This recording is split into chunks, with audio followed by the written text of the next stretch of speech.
I thought we didn't have the sun in everybody's eyes today, so we could use our space.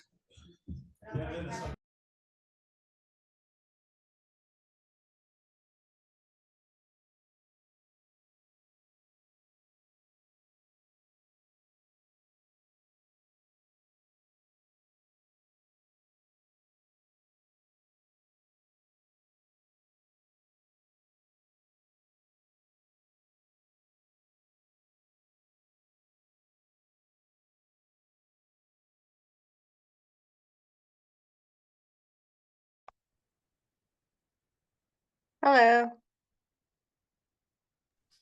Hey there, Counselor Lindner. We're getting ready to start here in just a second. Cool. Sorry, I forgot to tell folks I was remote tonight. No Okay. worries.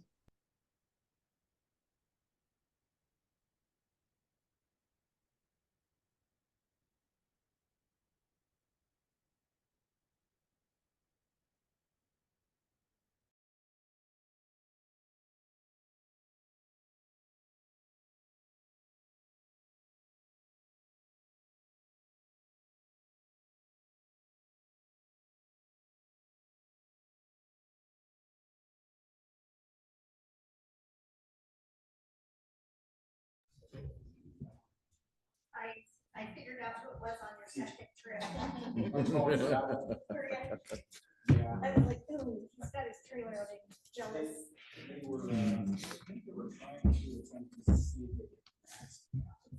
Yeah, how'd that go? I think they probably did. Yeah. I'm with the max. I think it's like 20, isn't it? Ish. Let me tell you, if you get a ton, it's cheaper. Oh, I had more than a ton. Okay, good. I had 6.5 tons. Not- Not Not it. gonna say why I know. That's a few.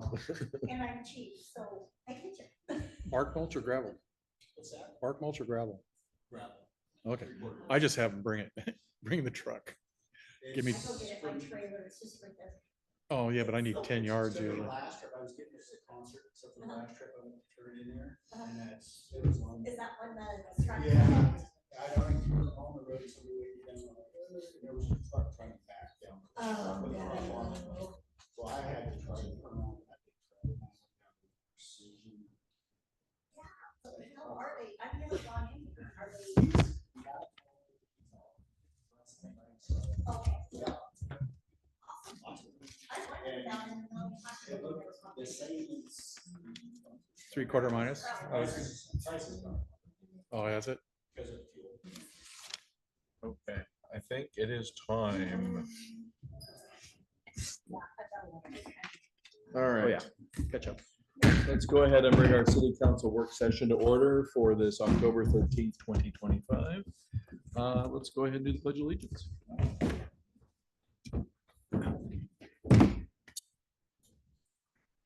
Pledge allegiance to the flag of the United States of America and to the republic for which it stands, one nation, under God, indivisible, with liberty and justice for all.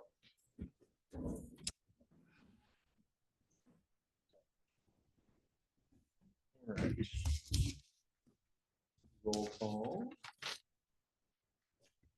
Counselor Lindner. Are you present? Here. Okay. Don't think we have Counselor Evans. I'm holding out for Counselor Myers. Here. Counselor Williams. Here. Counselor Ray. Here. Counselor Cuthbertson. Here. All right, great. Thank you.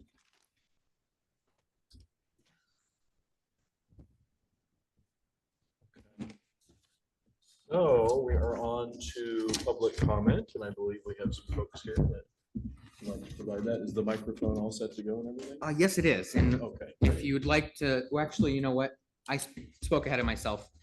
I don't think that it is actually, but I think I just need to turn it on. Correct? I think it's easy enough to turn on. There we go. Okay, awesome. All right, I have a presentation that was sent to me this morning. okay. All right.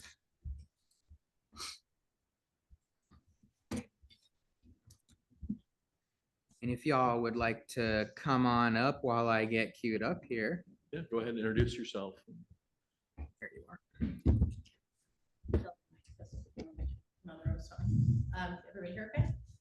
Hi, my name's Annie Ellison. I work with a group called Benton Clean and Strong. We are a coalition of individuals, business owners, local leaders in the Willamette Valley predominantly, who believe in local control, local planning, and are in support of the modest expansion that that Republic Services has applied for to the Benton County Commission to finish the last parcel of the landfill. So I'm going to tell you a little bit about the landfill expansion, kind of where it is now, what it is, what it's about, and just kind of give you the timeline of what's to come. If everybody knows about the expansion process? Yes. Cool. All right, I'm good. Okay. So who we are, Benton Clean and Strong is a broad coalition, like I mentioned, of residents, families, business owners who believe in keeping Benton County affordable, sustainable. It's about, supporting the jobs that we have. That, these are really good jobs. And Julie had a little table set up at the Albany Business Extravaganza. Every 3 minutes, somebody came up and was like, "Are you hiring?" Right? Like people, these are really good jobs that support families. And it's about planning for the future. So, obviously this is happening in the backdrop of a lot of changes and like new things you can put in your waste or your recycling or your compost, but also this kind of larger effort for a long-term plan for waste management in the Willamette Valley that, no one's denying that Coffee Butte is the past. It has been the past. And this, whatever this future of waste management looks like, what we would say is that you need a bridge to get us there. You need a reliable, affordable, safe place to bring your waste. Okay, so facts. There's a lot of information out there about this landfill, right? Some people would call them ghost stories. There's a lot of information out there, some of which has been, submitted to the EPA in a report, some of which is like somebody put it on a slideshow one time. So one of the big reasons that we started the coalition was to get this information, like the real information for folks who do make decisions that do impact your constituents and their livelihoods. Get the facts out. So about 4,000 homes every year are powered by the gas that comes off the landfill. It's called methane, as you probably know. That gets converted on site and powers more than 4,000 homes. That's something that I know folks at Republic are excited to scale in, waste kind of time, like 5 years is like tomorrow, 10 years is like, after the holidays, right? Like, so there's a really long ramp to planning. And I think the more predictable and stable that they know that's going to be, the more likely they are to be able to scale that. It is, you don't think about it, but it is one of the region's largest clean energy producers. And that, is an overarching goal in addition to the housing, building more housing, we want to get more renewable energy sources. So say the big guys, right? Okay, so the planning ahead piece, right? The modest expansion that gets us a few more years of Coffee Butte, keeps costs down for families. The cost of disposal, it really factors into a lot of things, whether it's building housing, whether it's like running a school district, hospitals, it is a sizable part of the budget. And right now, I think around a lot of our communities, like we're tightening, we're looking for places to cut, just given the environment that we're in. And so, it is a, unglamorous thing to think about, but the cost of disposal, if it goes up by 20%, 30%, 40%, like it does have an impact on, what we can do.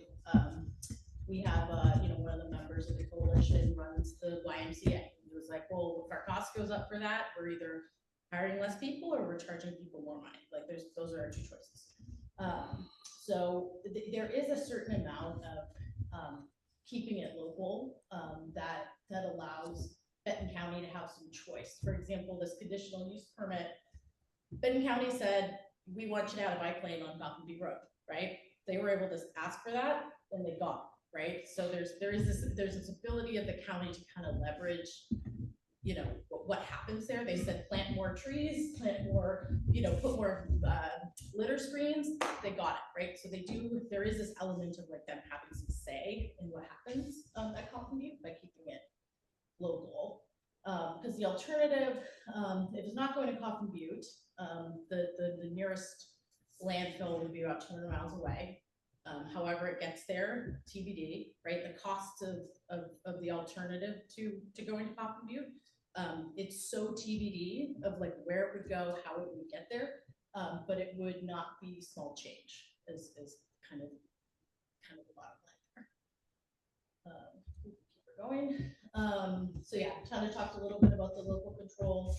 So keeping waste management local, reducing emissions from long distance hauling, ensuring stable, predictable service for Benton County residents and customers. Like we mentioned, these are good jobs. The other thing to put in context is, so in the year 1997, about 780 acres was zoned for landfill, right? It was approved, cited landfill. This is the last parcel. I believe it's about 50-ish acres of that year 1997 designated landfill site. So this is, it's the last cell, it's completion almost. And the reason that they needed a conditional use permit is because there's a road, shockingly called Coffin View Road, that required the application. So I think a lot of the noise around this application has been like, they're trying to expand the landfill. In fact, it's like they're trying to fill in the last cell of landfill designated space that they had to apply for because there's a road, which is going to be the most beautiful road in Benton County as far as I can tell when this thing is done, because of the local control that the Benton County Commission is able to have, or the Benton County staff, etc. Go to the next one. I think the other piece, you know, when people think about Coffin Butte, they think about a lot of stories they may have heard. I think, you know, landfills in the United States, in the state of Oregon, are some of the most regulated things on the planet, right? Like they report to the EPA, DEQ, they're subject to federal, those are county, local, municipal, like they're very regulated, very monitored, very transparent, and they undergo regular inspections. There's a lot that happens at the landfill that we don't see, like the amount of, you know, methane wells that they're putting in, right? Like they have, like you open up a new working phase, you have 5 years, or you open up a new cell, you have 5 years to put these methane wells in. They do it like within 6 months, right? So there's a lot of just like buzzing around this hive of engineering that we don't see happening. And I think, you know, it's, you know, it got to a point where I think, you know, we needed to start getting the facts out, just because there was so much conjecture and hearsay about what was happening at this very well-run landfill. And then ultimately, Benton County, you know, I think a lot of our counties right now have a revenue challenge.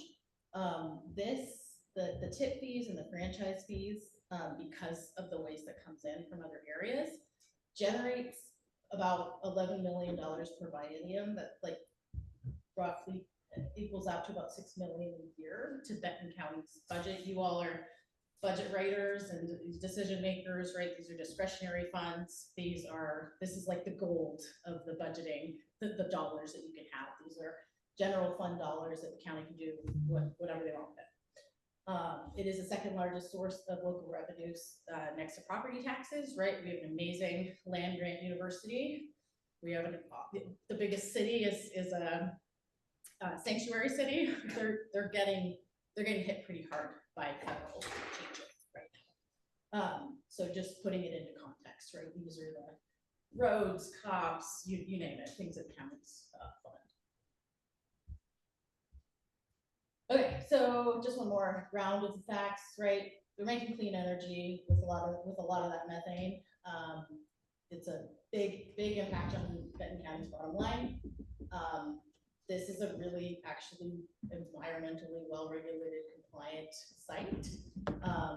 The costs will change if the waste has to be hauled or shipped or however it gets there, to the nearest landfill, which is over 200 miles away.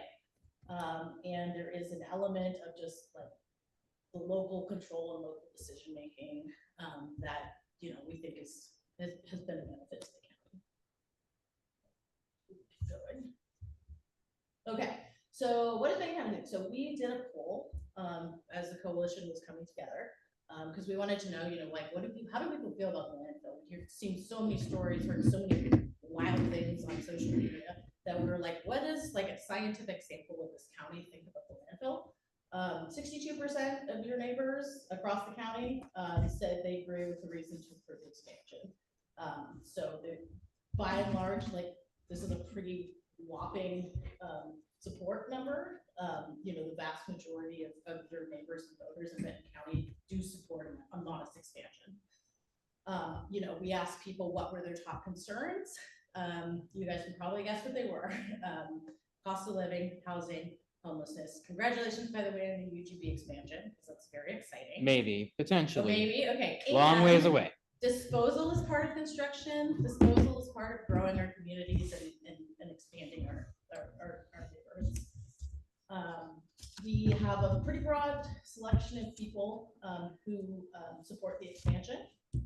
You know, we've got folks like Jan Napak, Corvallis City Councilor. You know, she remembers back in the days, people used to jump in the Marys River. She doesn't want to go back to that. As she said, I believe the consequence from expanding would become a much bigger problem than any negatives that modest expansion would bring. Linda Brewer, who is a Oregon State University soil scientist, she was on the SWAC, if you guys mess with acronyms in waste management world, which is the kind of advisory commission for waste management.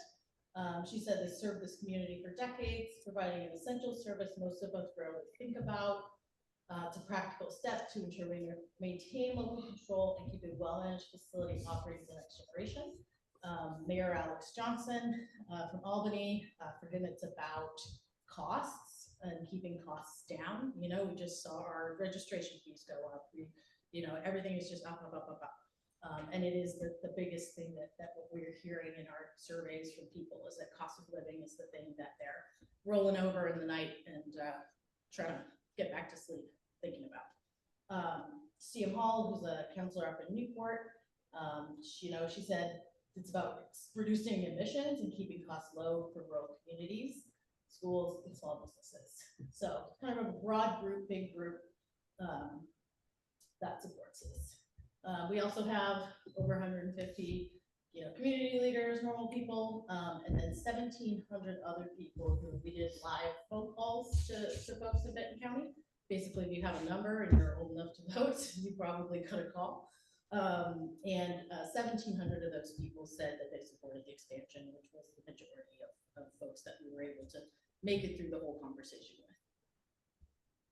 Okay, so the timeliness, it does matter now. The reason we're inserting ourselves in your meeting tonight is that it's moving and it's moving quickly. So the process for this expansion has been, so several years ago, there was an application for an expansion that was denied. Republic went to the community. They wanted to hear, why. That kind of morphed into the Benton County Talks Trash, if you guys remember that. So they got all kinds of input, right? The biggest thing was don't close Coffin Butte Road, we want a bike lane, there's like all kinds of different things. The buffer between the landfill and the highway. They came back with this second application in 2024. It was about half the size of the first one, right? We're talking about this one last cell of 1997 designated landfill space. Land use guy, you probably know, I don't know what you can build on something zoned landfill that's next to a landfill other than more landfill. But so it's not like we're taking that land that could be used for something else. The staff at Benton County recommended approving the conditional use permit. They made a recommendation to the volunteer planning commission and said, yep, meets code. We're professional staff who do this for a living and we recommend approving this. Planning commission, because democracy is beautiful and because it's a volunteer commission and that's why we love democracy, they decided to vote the opposite way. So staff said, yes, approve the conditional use permit and meets code. Planning commission said no. So public services appealed that, and now it goes before the 3 county commissioners of Benton County. There are going to be 2 days of public hearings. Information is changing relatively. Like what we're hearing is that for sure all day, from 5 p.m. to 10 p.m. on the 22nd will be the first day of public testimony. The 23rd, I think it depends if there's more people who want to speak. I'm expecting probably there will be. So it'll be 2 days of public hearings. Right now, the written record is open. So people are submitting their written testimony. They say, hey, I don't want landfills, but I think we need to give Coffin Butte some more time, to keep costs down for our families. Or they're, people who support, who are neutral, who are opposed, they're all putting in their written testimony now. October 15 is the first day to register to give verbal testimony. And then we have these 2 days of public hearings, and then November 4, the council will deliberate and make their decision. Or sorry, the council, the commissioners. So, part of the reason we're here today is if you all as individuals or if you all as a council or, feel like you want to have your voices heard, feel like you want to keep costs down. If you've been going to Coffin Butte for 100 years and, you kind of, what the story is over there. We are hoping you'll consider either passing a resolution at your next meeting in support of the expansion or as individuals to make your voices heard about, why, if you do support it, or even if you're neutral, but you're like, I just want a better solution than what's happening now. We would love to follow up with you. But we're also here to take questions. So we'll keep going. We have different ways to get involved. You can join this coalition. You tell your friends, neighbors. There's really easy ways to contact the Benton County commissioners. You can submit written testimony of your own, or even it's over at the Benton County Fairgrounds on the 22nd and 23rd. If you're able to give verbal testimony in support of the hearing, that's probably the most active thing you can do. There's lots of ways to get involved. But yeah, so we just, we wanted to make sure folks had the information, that you're, as you're making decisions for your communities, that you had an opportunity to make your voice heard, because once it's over, it's over, right? So yeah, we're here to take questions, and Julie Jackson of Republic is here. So sometimes people have questions that are like much more like Republic Services operations questions than like coalition to expand the landfill questions. So we're happy to take questions if you're okay. So anything that's like very much probably Julie's expertise, I'll probably direct to her. But I'll stop and take questions. Do you have any questions? For the benefit of the council and the public, I've got a few, Mayor. If you're go okay with ahead. Me That's asking fine. those. How many more years are expected currently at the That's a good expected growth rate? It depends. There's so many. Right, it always depends. So at the current growth rate, what are we thinking in terms of time Barring left? a lot of tons coming in from a wildfire or some other issue like that, we think about 10 years. Okay. Although you will hear the opposition talk about 16 years. Mm-hmm, We know it's not that. It's mm-hmm. more like 10. Okay. Which is like right after the holidays and waste management years. And landfills, we plan years and years and years ahead, so 10 years is not very good. Absolutely. So the decommissioning plan, well, I guess my first question is, how long would this extend it beyond those 10 years? Yeah. So this would extend it about 6 years. So it's really a small expansion.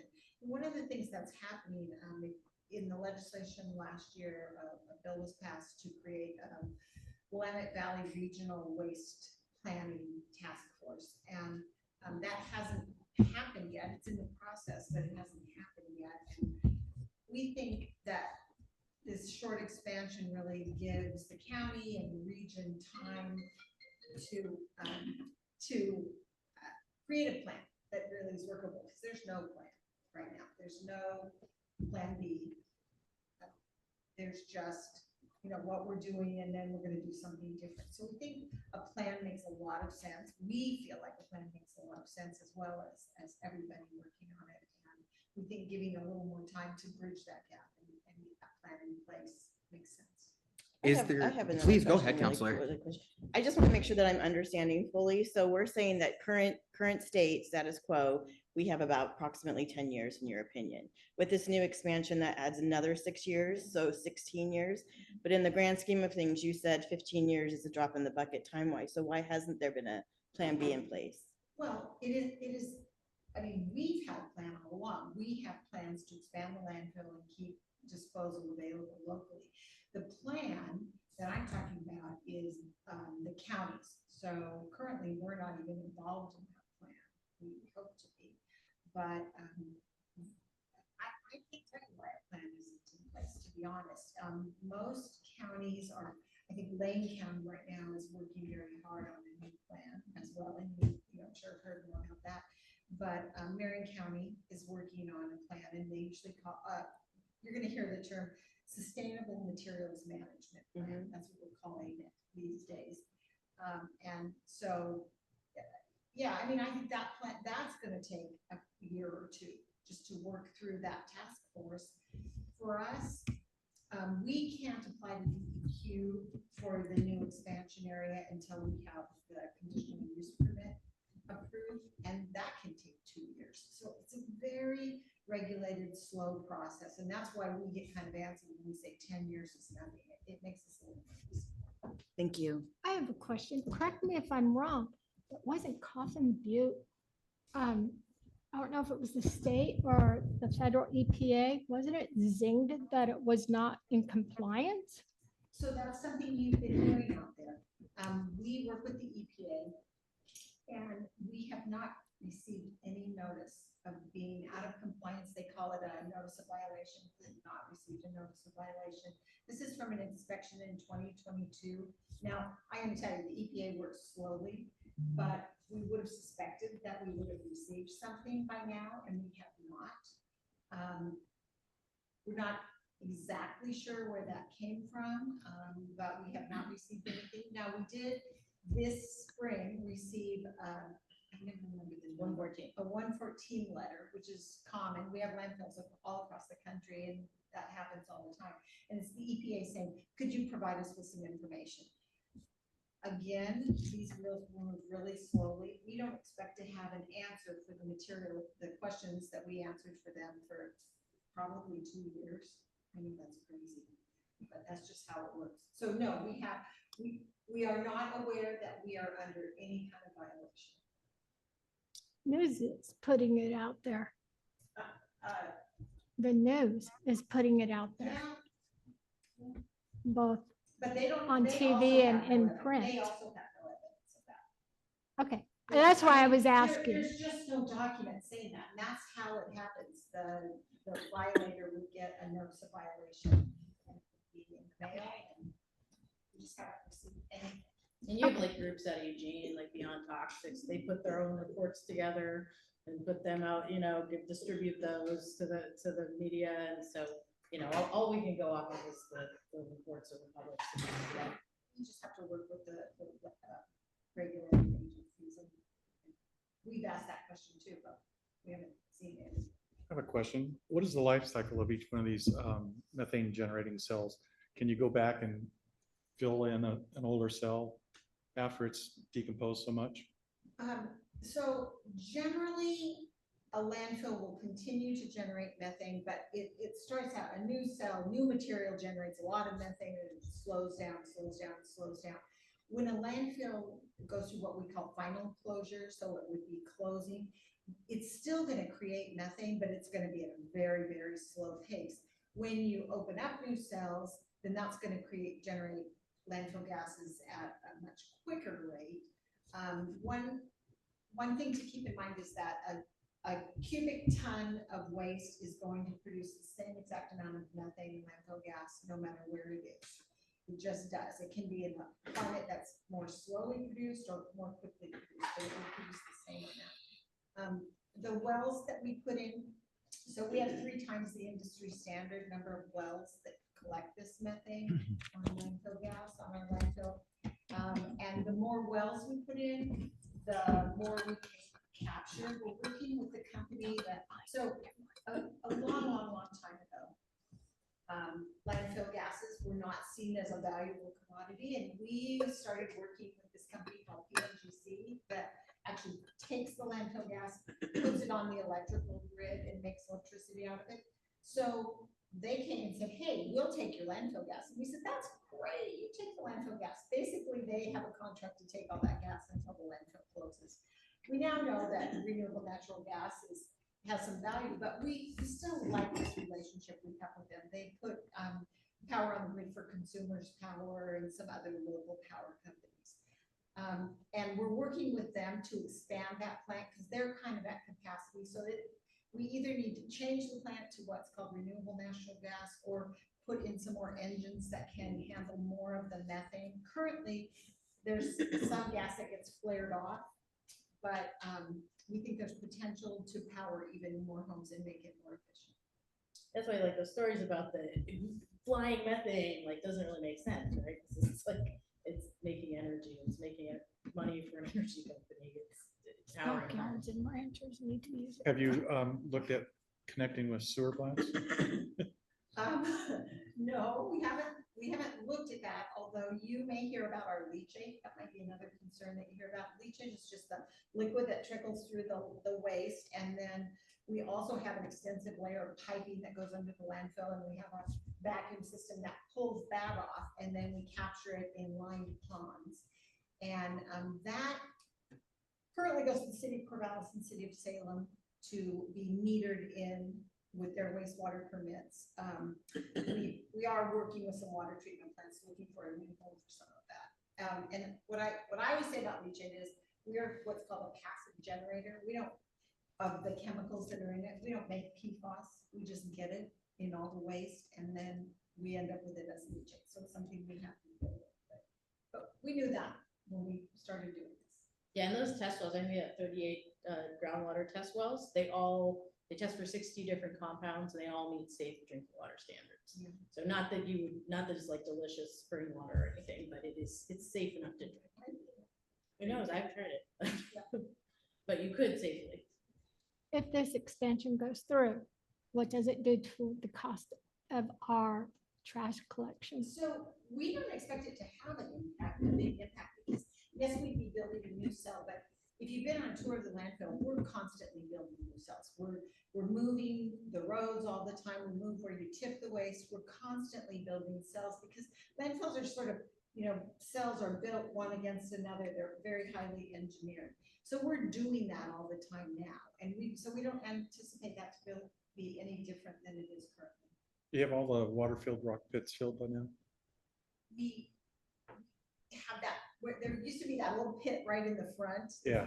You remember that? I remember that too. And that is partly filled, and then part of it is the wetlands that we have mitigated. In the back, we had what we call the quarry, and Knife River has been our partner in the quarry. So they were pouring out rock, and that was creating the landfill space, and that was great. Because this has been put on hold for so long, we've had to move into that quarry space and move Knife River out. And that was really a shame because it was a great partnership. They were doing some of the work and helping to keep that cost down. Very low transportation costs when you're putting the crush back. TJ, did you have more questions?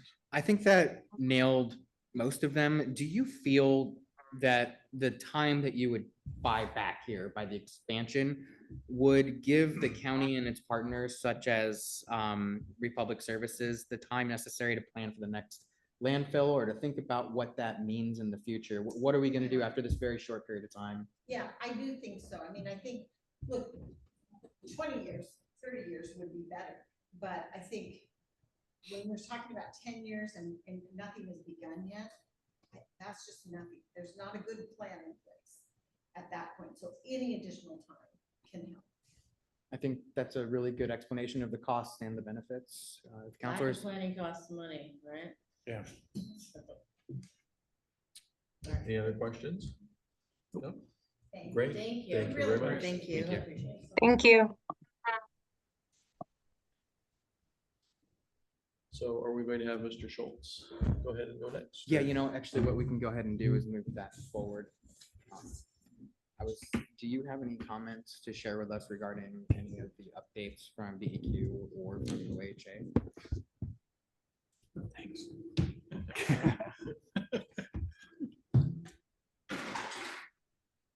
Not really. I mean, nothing's changed overall. Mhm. The Oregon Health, we're on a time frame. City council needs to decide what they want to do with the water treatment. And they should have 3 years ago. And, why? They just said it, the lack of doing costs more in the long run. And DEQ side, not necessarily. We've got our reports in that we're late, and we got caught up on everything. I don't know what that situation will entail. The compliance officer is required to turn it over to regulation. But I think even if they issue a fine on the DEQ side, we'll be able to argue against it to get it drastically reduced, because we said we would do it by this date and we brought everything up that was late. And sir, can you put a little more clarification on that piece that you're talking about for the benefit of the council? So what it was is when the permit was redone for DEQ a few years ago for the wastewater plant, there were added elements that needed to be done in that plan. A sludge judging, which is measuring the sludge in the bottom of the ponds. They changed it from permit cycle to annually. And previous administration said they were going to argue against this, and it made sense. It just didn't happen. It also had a time frame of plans that were due in January of 2025 and February of 2025 that was told, I'm taking care of this and it's done, and they were not done. So as changeover started to turn and move through and going through, and I talked to the compliance officer, I said, so where are we? All this is done, we're good to go. And she went, no. And I went, oh. So I sent them a list, said we will have it by this date, by September 15th. We will have our sludge survey. We will have our lagoon leak test, which is a much bigger one. So we just jumped right into that. We mentioned it council once or twice, but we just ran with it. We grabbed branch even for the contracts that we need an engineer to help us with this. This is an EPA one. We got to run after this.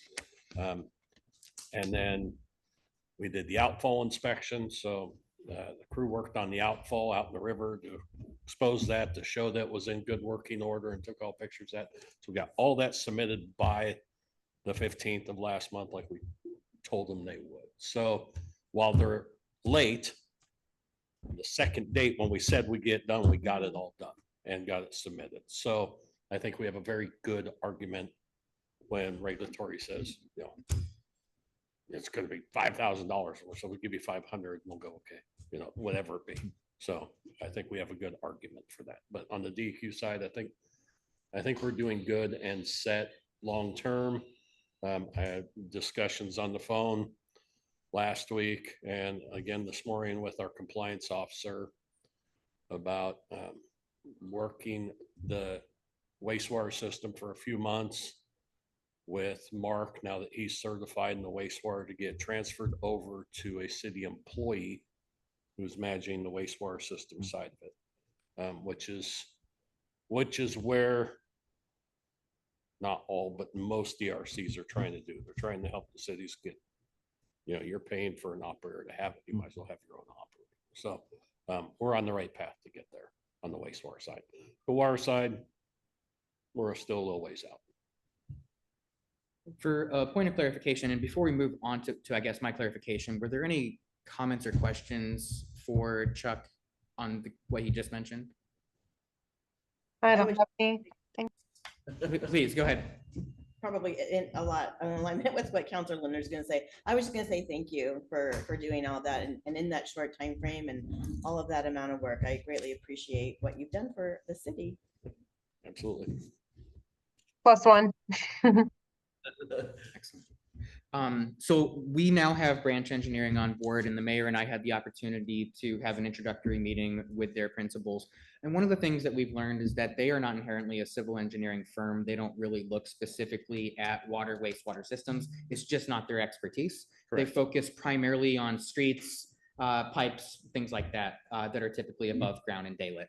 So given that the case, what do you recommend in terms of identifying the current issues within the system and having an engineer help us get to the point where we can actually demonstrate the findings to support a moratorium should we go that direction, if Branch isn't the one who can do it? So there's several, like, there's so many different types of engineers, obviously. You have your civil, you have your mechanical, you have your electrical. While Branch is more of a transportation type engineering system, and that's where their principals lead for a lot of things. What they're really good at doing, very good at doing, is being able to be the city's representative in getting engineering firms that are specialized in a water or a wastewater, or because they've expanded so much, you can still find some water and wastewater firms that are together that still do it good. Getting into the three main ones nationwide, which are just, you get swallowed up by those because they're so big. But Branch kind of facilitates that and kind of monitors what they're doing. And they do really, really good at that. So we can use them kind of as a general that's sub to these specialists. Yes, rather, and Branch is also very good. And they're not great at everything. Nobody is. They're really good at saying, this is out of our line. This is not us. Okay. They don't try to work that in. But they'll lead the head of the project because their survey super is really good. And so they'll get out there, they'll survey it, they'll get the base CAD going for these big guys so they have an understanding of what you want. They'll sit down with you on whatever the process is and get going. And they'll say, okay, now it's time to go for an RFP for this. And we can help manage that engineering firm, but that's not going to be us to do that design. So those are a few things they've done real well, and that's why I use them, and mainly on the water and wastewater side, because I can call BS when I see it, no matter who's designing it. So, but they're a really good lead in as a city engineer, in my opinion, for doing that. Thank you, sir. As we think about procurement costs and the steps that we have to take, depending on the cost associated with the work that needs to be done, if you think about the work that would have to go into assessing that system and determining whether or not a moratorium is appropriate, back of the envelope, non-committal, what do you think that cost would be? 4 digits, 5 digits? For the overall project itself, for on water side, To assess the water system, exactly. just to assess it. To assess it and determine whether or not the findings are appropriate to determine that there is a need for a moratorium. A couple $100,000. So, if you're really going to do a full study, I thought you were joking. no, if you're going Kidding. to do a full study, you're looking at about $100,000 because they really have to, a firm has to come in blind and learn the whole thing. If you want just an assessment, if you want a raw basic assessment, Branch could even do that. You're talking about $10,000 because all they're going to do is look at, go, wait a minute, no, there's a bilateral agreement that wasn't complete. And your compliance and regulatory directors are across the street from Branch. they will walk over and say, are you gonna allow this to happen? What can we do can they expand their UGB and not have a water plant that's meeting compliance? And say, oh, hell no. You know, or whatever they want to say.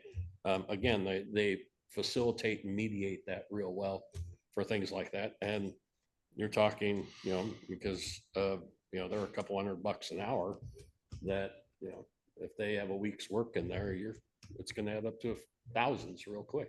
And that higher number is the number that we would need in order to support the findings and also arrive at a corrective program necessary within the first 60 days of enacting the moratorium. So we would have to go, from my understanding, to that higher level of scrutiny and detail, not just the mass balance equation, looking at what the EDUs are coming in and going out, more importantly, looking at the exact system, what its current capacity is and what its choke points are and what could be improved versus where we really would have to expand. Right, except for the fact that you have the trihalomethanes and the DPDs. You are not producing what they consider safe water. Mhm. And so they're not going to want you to expose more people to unsafe water. You know, I mean, that's my basic theory of understanding. You could go with the feasibility study that was done 2 years ago by Civil West, as much as I don't like Civil West. And the person who did that is now retired from Civil West.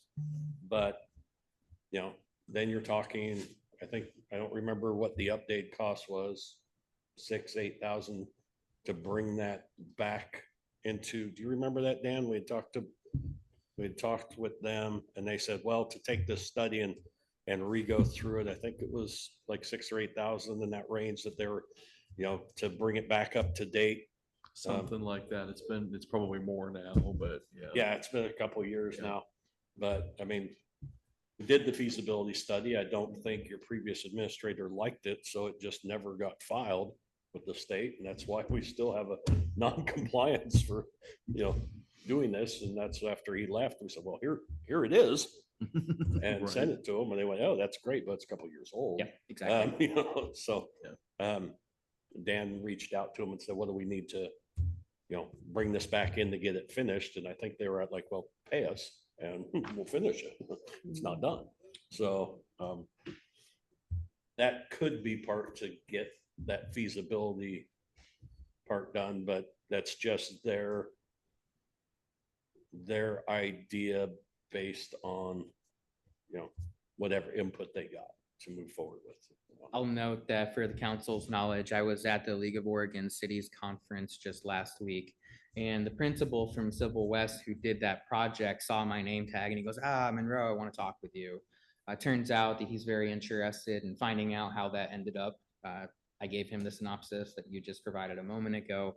He would be able to revisit that for around the cost that you're talking about. When we go through an RFP process, we cannot select any particular provider, even though we used them before. However, part of the scoring criteria does include their knowledge of the existing system. Mhm. So that work they had done previously would certainly give them some advantages in that scoring criteria. Our choice when it comes to these types of projects cannot be cost-based. They have to be qualifications-based. And so even if somebody's a little more expensive, right, the idea is and we hope that they aren't, but if they are a little more expensive, it's typically we're going with them because of that reasoning. So that's really helpful, Chuck. I appreciate the background. What this does mean is we will have to go through a full procurement process. Anything under $25,000 is what we're allowed to go forward with a direct selection, which is where we can choose any vendor we choose without going through the process of getting multiple bids. This is a high dollar amount, so we would have to go through the bid process, just like we are with some other projects. Chuck, I appreciate you giving that background.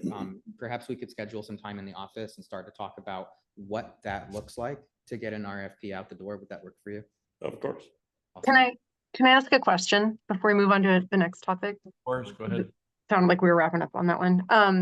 Chuck, when you and I did a tour of our treatment plant, I asked what you thought about the safety of the water, and you said it wasn't ideal for young people, elderly, or pregnant, I think. And then just a few minutes ago, I heard you say that we're not producing safe water. So do you think, like, should we all be having like under the water reverse osmosis, under the counter reverse osmosis filtration systems, or should we be having water delivered? Like, like, what should the public know about our water safety right now?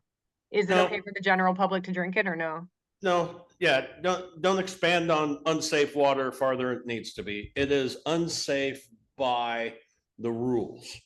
Not Got it. unsafe for biologicals or bacteria or Okay. anything like that. So, and the trihalomethanes that we're in violation of, what they do is the estimate of how much water you drink per month, or supposedly the average person with 6 8-ounce glasses of water every day for 30 days. If you drank that, you could potentially have trihalomethane levels, or these disinfection byproduct levels, that would be higher than the EPA's number, which is Okay. what creates this issue. That I know there's people out there that probably drink that much water. I don't know if it comes right from the tap. I would think probably not. But yes, the general public is fine. If it wasn't, the state will have already shut you down. Okay. I mean, it would have been over and done, and you're doing something now. Actually, they would have showed up with filters and a temporary treatment plant, parked it outside and hooked it up and started running. It's the potential impact on a large amount of water if you were to drink that. 3 to 4 Thank you. a day. But I filter my water.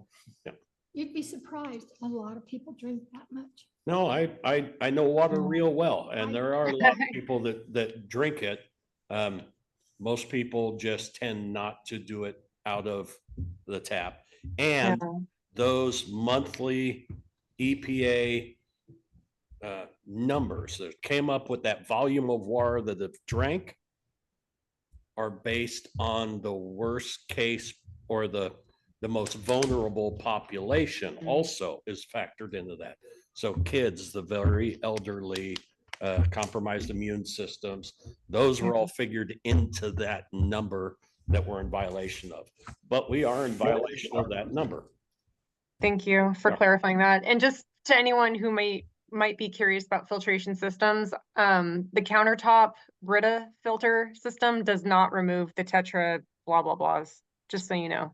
No. I was using that for the first 5 years that I lived here, and I just learned this about a year ago. No, most canister filters will not remove trihalomethanes, haloacidic acids, DPDs, PFAS. All of that is so microscopic that canister filters will not remove any of that. Yeah. Thank you, Chuck. Yeah, you have to be like 0.1 micron or something. 0.01 Yeah. micron. 0.01. So you pour a gallon into it, have the full filter length, and you'll get a drip out every 5 minutes or so, because it's just so tight. So Wow. that's why you have to use a reverse osmosis, few other type of treatment systems to actually pull that out. A green sand filter can possibly do that with an absorption technology that will again drag it out of the water, kind of like a magnet pulls it out of the water through those. But yeah, Is the filtered water down at Dairy Mart, is that coming out of the Monroe system, or is that something else? no, it's your system. It's your system with a charcoal filter on it, and people pay a lot of money. It helps with taste and odors. Because we're pulling out a long tom, you can get taste and odors in this drinking water. Right. And so, yeah, it'd be cheaper to have a Brita filter. It'd be almost the same thing. So it's not removing the Tetra stuff? Absolutely not. Okay, thank you. Okay. Unless you have a special one. Any other comments or questions for Chuck?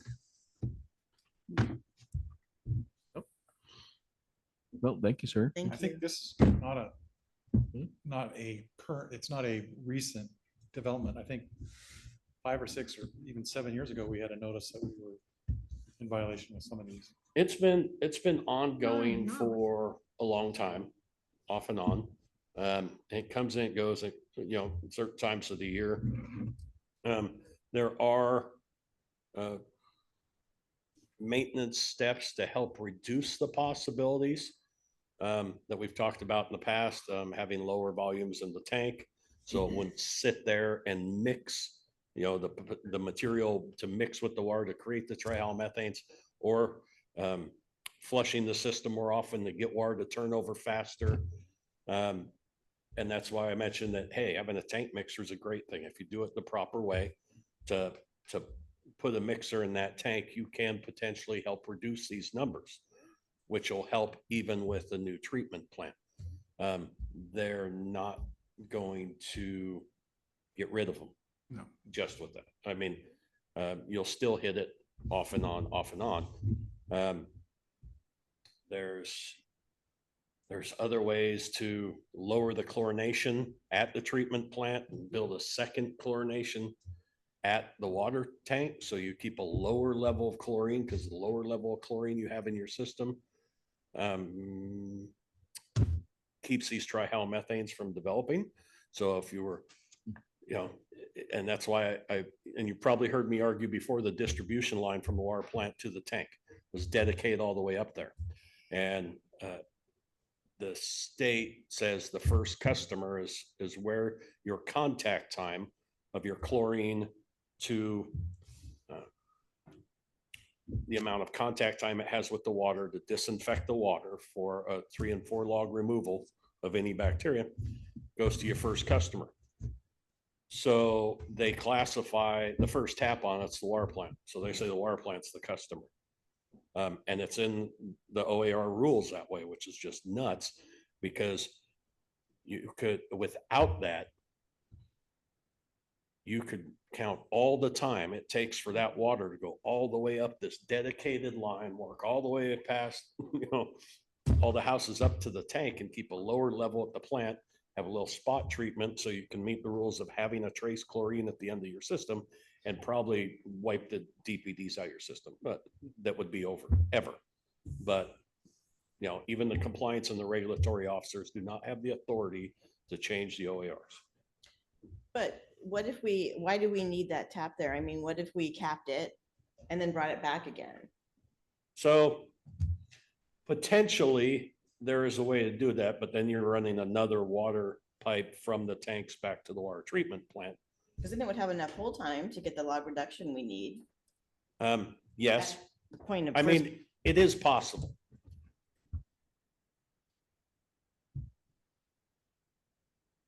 Yeah, it is possible, but it's another cost you're adding on to all this. I mean, running a water line from the tank all the way down to the plant is another large project that's going to go out for an RFP, and and you're going to spend that money to put a third line that runs from the tank to the water. I mean, it's another way of doing things. But yeah, there's still no guarantee, because your plant's not designed to deal with the water it's trying to treat. The problem is you have heavy organics in. Now the infrastructure or the intake structure that the Corps is going to redo, that's going to help too. As it lowers the organics, that's going to help.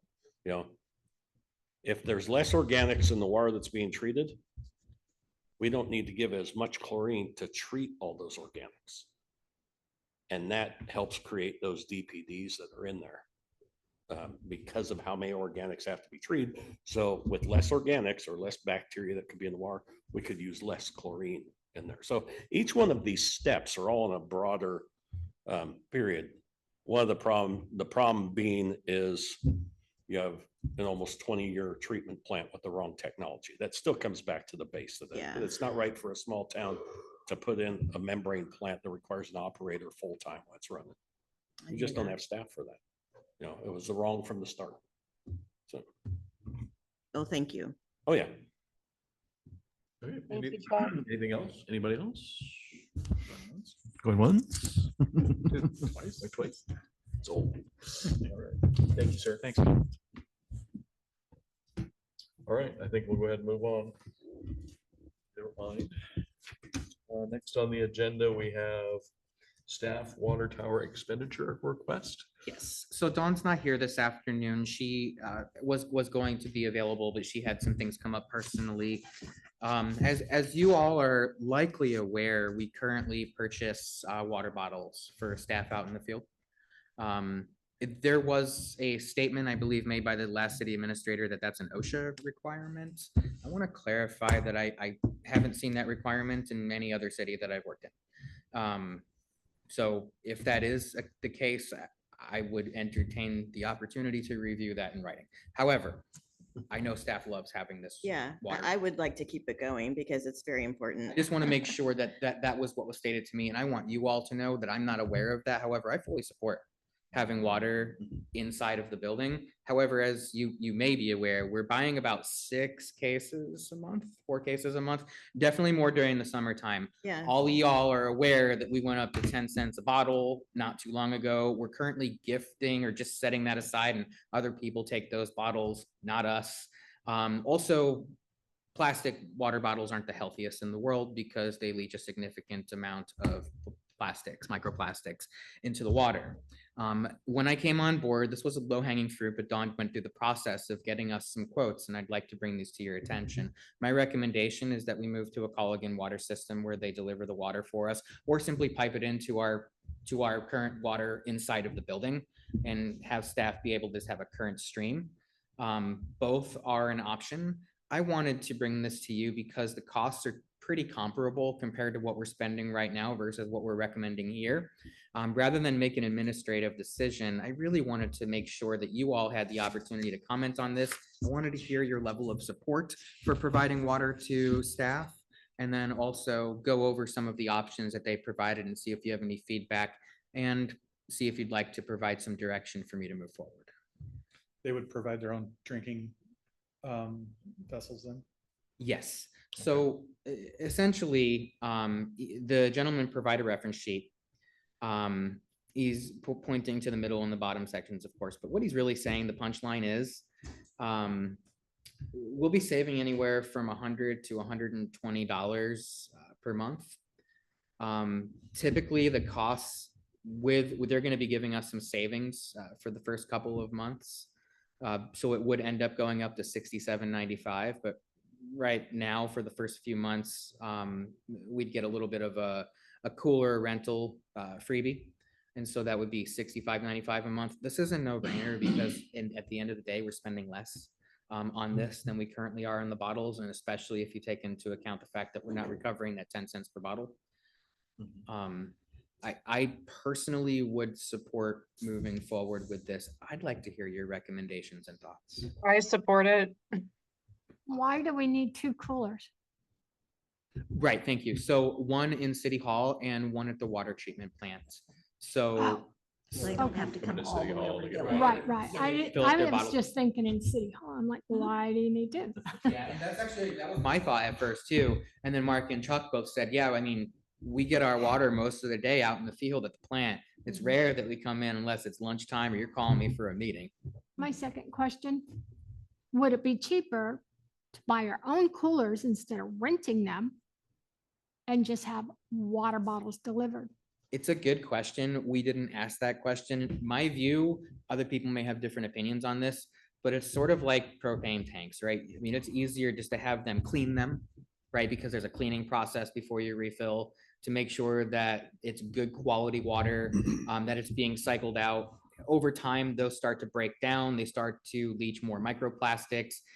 That company will maintain those bottles and give us new quality containers when we need them. That's all part of the contract, rather than us owning and managing our own tanks and trying to figure out when they're not good anymore, when should we cycle them out, how to clean them properly, all of that stuff. They have self-cleaning coolers now. Yeah, I think she was talking about the cooler stand. That the Yeah, bottle the sits in. coolers, Oh, and just have the water brought in from a I'm company. sorry. That is a good question. That's what I, I was gonna ask, because why, That's what you guys do. That's what I do at home. yes. Do you own the I own the base? cooler. It has hot, Yeah. room temp, Exactly. and cold. Will they still deliver the company one? Yes, What do you all use? Culligan or you use Mackenzie? There's all Truck kinds shows of up water and- companies. Yeah. There's About times- 5 years ago, we got rid of the rental things. Like there's Sierra Springs, there's, It's something Yeah. spring. Yeah. Yeah. yeah, that's who does ours at our facility, and they bring us the coolers, but they don't maintain the coolers. That was gonna be my question. If that was Yeah. actually, I've never seen any water company maintain the coolers. to They clean don't it. clean it. They just come and Yeah. I was deliver talking the about the jugs. water. I misunderstood. Oh. Yeah. And now were you talking about jugs? You talking about the big bottles like we're talking? Okay, yeah, so they just bring new ones and take the old ones. Yep, correct. Yeah, There is a clean procedure they have to go through, because one of my TRC contracts has one of those bottles, 4 or 5 gallon jugs down Jackson County. That's what I was talking about. Yeah. And so, yes, the bottles have They have a cleaning detailed cleaning routine procedure. that they have to go through, no matter Health which standards. company's getting them filled there. Yep. That's already been done. Everybody gets the same clean. I mean, you can refill your own, put it up there, but it ain't gonna be. mine also doesn't load on top. It opens and you put it in the Oh, bottom. that would be nice. So I'm not doing that wrestling match, right? Yeah, we have that And that's what we ours switched also. to. That, And that was the only ocean part. We switched to those below, so you slide it in. So some of our lovely little ladies up front who don't have to lift, a 45 Yeah. pound thing of water up on their shoulder, can just slide it into the front, and put the hose in, and actually walk away. And so that meets the OSHA requirement, because the position was only for lifting 20 pounds, not 50 pounds. So They're just sliding it. Right, so they didn't have to Yeah. call public works to come change the 5 bucket. Right. We bought 3 coolers, we have them at each of our locations, and they just drop all this. Sounds like a plan. So I'll look into the other companies, because I think it's really important to make sure we're getting a good quality service. The important thing that I wanted to bring up is that I had consensus from the council that this is something that you consider valuable and would like me to move forward with. Do you want me to bring this back to you for a decision, or are you comfortable with me identifying the best resource and moving Financially, forward? it sounds like it's a no brainer, because you said we're already spending that much or more. That's exactly on right. Bottled water. But this is a commitment and it's a contract. Well, that's true. yeah, but I think cost effectively getting our own coolers would be best. Yeah. They're not that What's the expensive. term of the contract? So typically it's annual. They renew. They We keep- don't have to go 2 or 5 years or something. like that. No, they'll just keep going, like our propane. You'll just Evergreen. renew annually until you don't. And I think it's less of a commitment on the contract if you're just getting bottles, Yeah, Yeah. it's not a big deal. because it's not, Yeah. it's not a hard and fast. It's like Mhm. if you decide to skip or don't need as many or whatever, they don't. Yeah, They're usually they're more pretty good about flexible. it. Yeah, Flexible. they did say their rates, like they sometimes renegotiate rates each year, but it's not much. Right. Are you all comfortable with me moving forward with this? Would you like me to bring this back to you for a decision and vendor choice? What is your preference, council?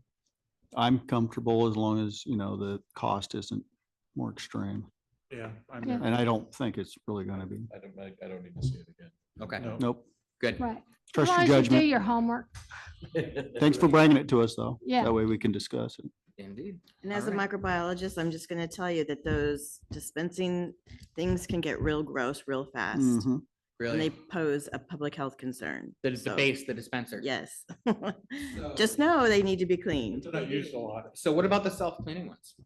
I don't know anything about those. I can't speak to have, right? those. You talking about the little catch basin part, or are you talking And the about? spouts that you fill, anything that like a water bottle would Which is touch. just a hard Yeah. tube that you stick down in the top of the. Right.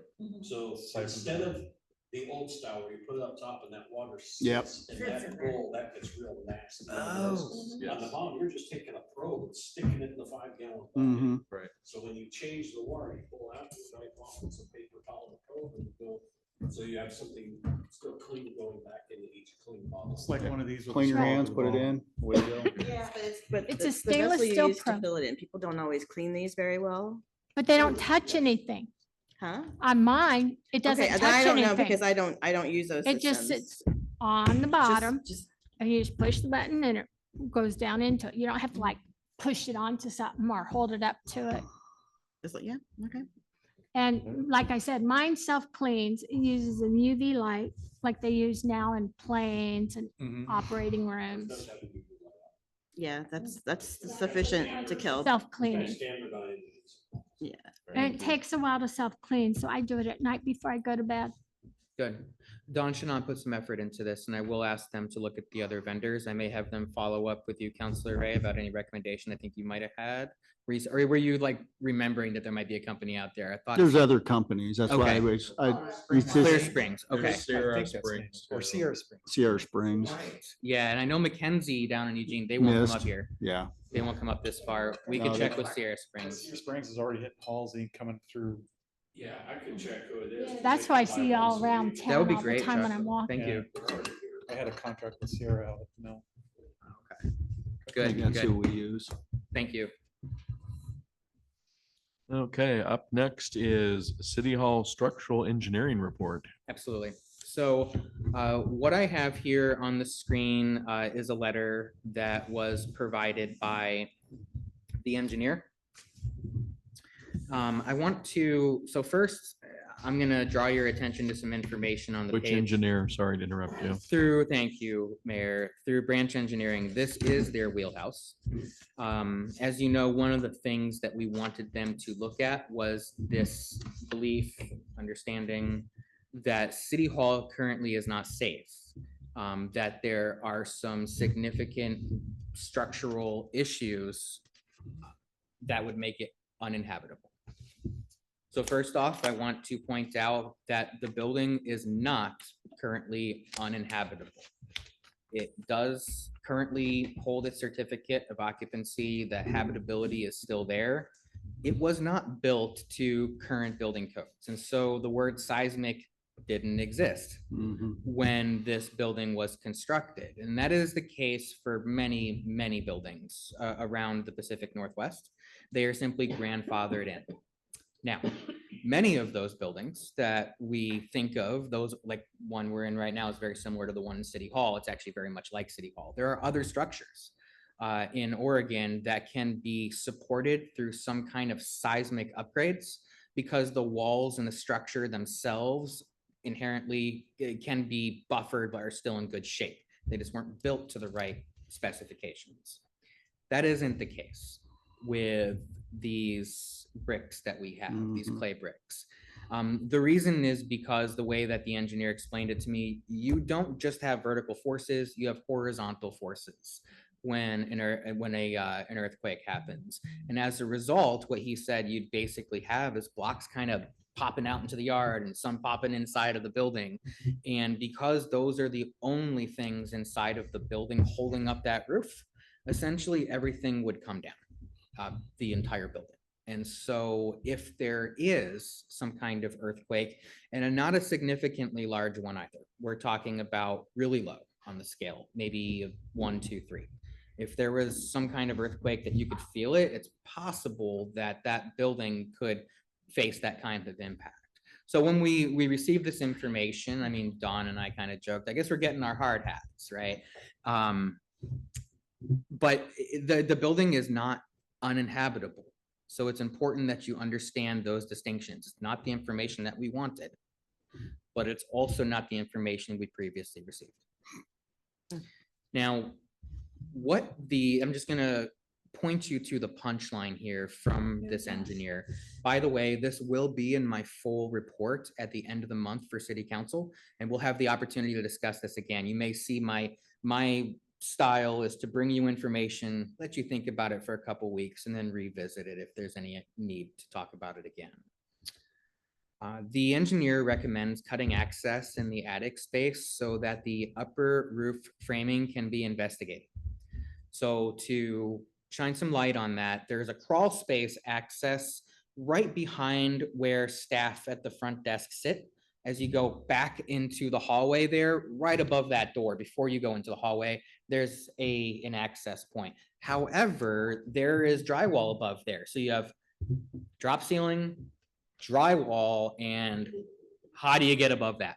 So they actually weren't able to assess anything inside of the attic, and they really focused their attention on the big issues, which were those vertical walls.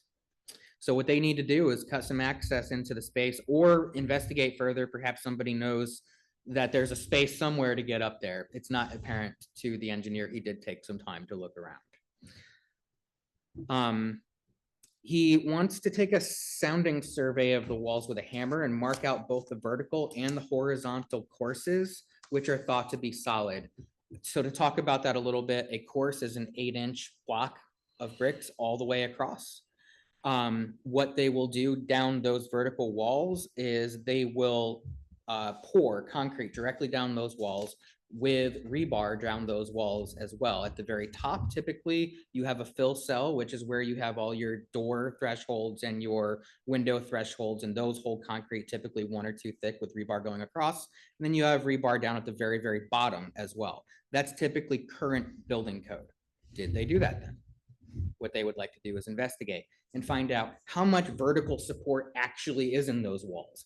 Worst case scenario, I don't think this will be the case, but worst case scenario, there's no concrete in there at all. And it's just a bunch of empty cells. Not good. Best case scenario is they put a ton of concrete in those walls and they're nearly solid, right? That would be perfect. There's a lot of structures in Florida, for example, that do that because of the high hurricane winds. So they want to find out what's in there. If insufficient solid areas are discovered, then they would reinforce those walls with a couple of options which they describe for clay masonry walls. And if they're hollow, they'd consider the cost of grouting and installing anchors in at least the top courses of those walls so that they could tie it in structurally. They want to determine whether or not there's reinforcement on the interior furred walls. So did they just put 3/4 inch furring strips and they don't do anything? They're just holding the drywall onto the blocks, or did they do something else where there's actually some kind of steel reinforcement that was installed when they put that up? That's unknown. If there was some kind of steel reinforcement, and we suspect that's something that somebody would have thought of, but when they start to fur those walls out, it's typically several decades later that they did it or redid it, we hope. And so they may have taken some steps to reinforce those walls. When determining the cost, they want to consider the added cost of breaking open the 2 top courses of clay blocks so that those can be filled solid, right? And so that the anchors installed up there would be connected to the wood framing as well. It's uncertain whether that wood framing, because they haven't accessed it, is actually tied into the walls themselves. Typically what you do under current construction methods is you have some Simpson ties that are kind of come up this way and they turn 90 degrees. They go into the concrete, they turn 90 degrees and attach directly to the trusses so that those two are one structurally. That probably didn't happen. We don't know. And then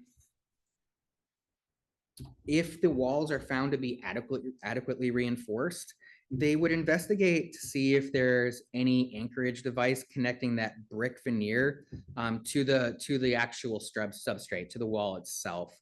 That brick veneer we're talking about is on the front of the building for everybody's knowledge. Those bricks are, again, just lipstick on the front. And I found out that this used to be the fire hall. You probably all know that. Yeah. This used to be the fire department, which is why it's bricked up and looks like you have those big bays, including the bay I walk through every day. Didn't realize it until he pointed it out.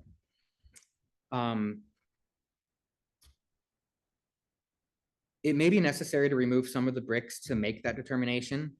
And if no anchorage devices are found, that would increase the cost.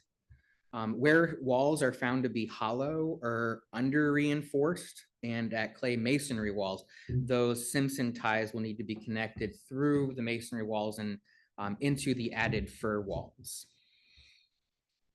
They want to investigate whether there's any plywood sheathing on the original flat roof.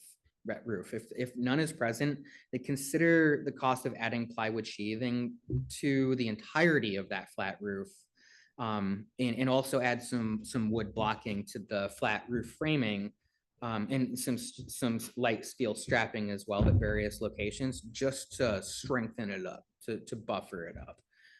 They also recommend that we consider the engineering design and permitting costs for potential improvements that are described above. There's a lot of design elements here. This would be a significant cost. And they say for preliminary budgeting purposes, a minimal rough order of magnitude number would likely be about $5,000 for each of the roof upgrade design and third wall design. So that can add up very, very, very quickly. The next step essentially, and this will be, again, this full report will be in your packet for the city council meeting.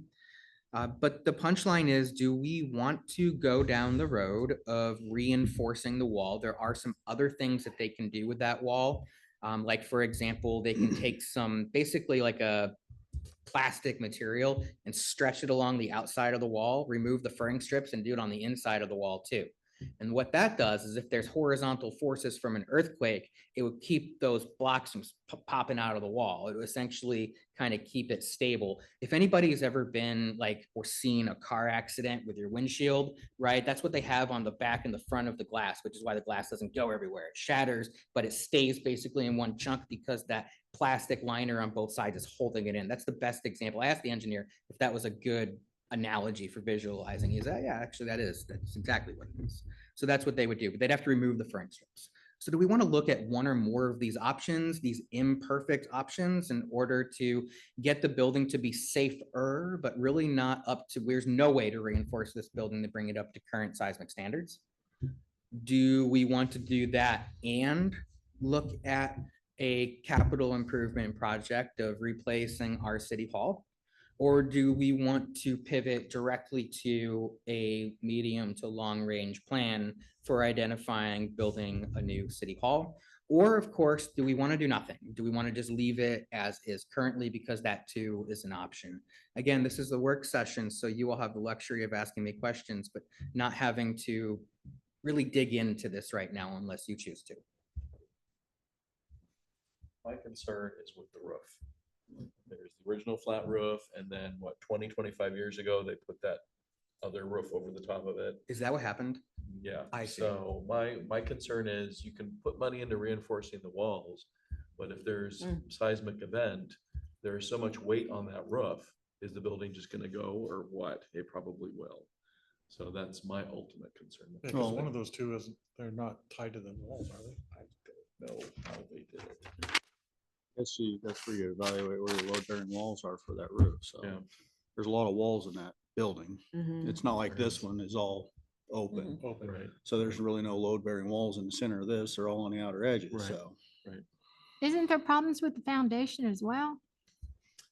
Yes, so to. Ramjacked a It couple was years ago. ramjacked a Yeah, couple Mayor, you years know ago. more about this than I do. Do you want to, for the benefit of the public and the new counselors, mention what happened? This was probably what, a couple years ago, Councilor Mhm. Cuthbertson. Yeah, the city hall, this was the east end was sinking. And so we had to have it ramjacked to bring it back up.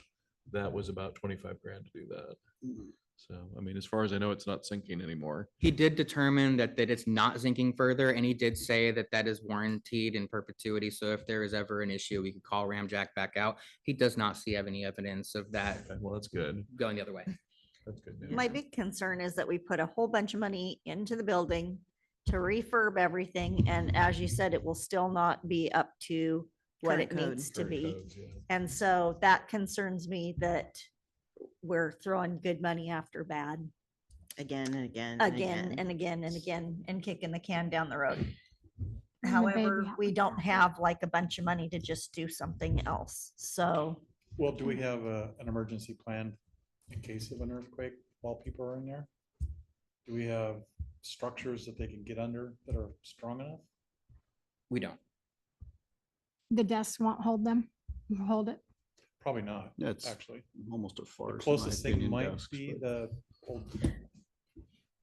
what's the old counter we used to. It's a big commercial structure, and it has two Mhm. roofs, Mhm. right? So we have to think about the additional weight there. That's why we were half joking when we said, I guess we're bringing our hard hats to work. That's If not gonna help you either. it is not. it won't. No. It won't. I mean, So And I don't, go ahead, Yes, sir. Chuck. Go ahead. Madam Chair. Yes, you may. And I'll just throw this out there. I don't know for sure, but just throw out some interesting facts here. So in 2018, we decided to look at the municipal center in Harrisburg, which used to be the old city hall. was built in 1936, finished in 1939. It was City Hall. Half of it was the fire department, you know, and then part of it became the library and it had a flat roof. Approximately 25 years ago, they put a pitched roof on top of it. Needless to behold, about that time, if you can recall, the city of Monroe, city of Anita, city of Harrisburg all had the same engineer. So in doing that, inside the block building of the municipal center there, found some interior walls had been filled and reinforced with concrete on some of them. Some of them had not. We did find that the pitched roof that they had put on top of the flat roof, they never hurricane strapped this to that roof. So a good windstorm should rip that off 25 years ago because it was just floating on top of the building. And so we did a primary inspection to look through it. We had to cut a new access point because one of them was cut off by the county judge putting his little spot to have court there, and they just covered over one of our access points to get to the ceiling. So we had to cut all that stuff out and found that part of it had been reinforced in the building. This roof was not attached to it, and came up with the same thing because we were in the same position. Hey, we got to put in a new water treatment plant. Do we want to spend millions on water treatment plant or millions on City Hall? You know, and so after determination, we end up redoing the building, strapping it, reinforcing all of it. It was a little over $400,000 to redo it. Did we make it to current codes? No, you can't do that. It's just not possible with a building. You know, I live in a house from 1940. I could put $1 million in, still not going to meet current building codes. It doesn't have the materials that are made now to do these, you know, certain things. But structurally sound and confident that it will hold up in an earthquake was something that city staff, and that's why we have our public meetings there, because we feel it's pretty confident that it's a safe building now for them. But interesting coincidences. Yes, I thought I would share. Key, that thank you, Chuck. context. The one key difference is that we have this clay, and it was described to me as the worst building material you could use.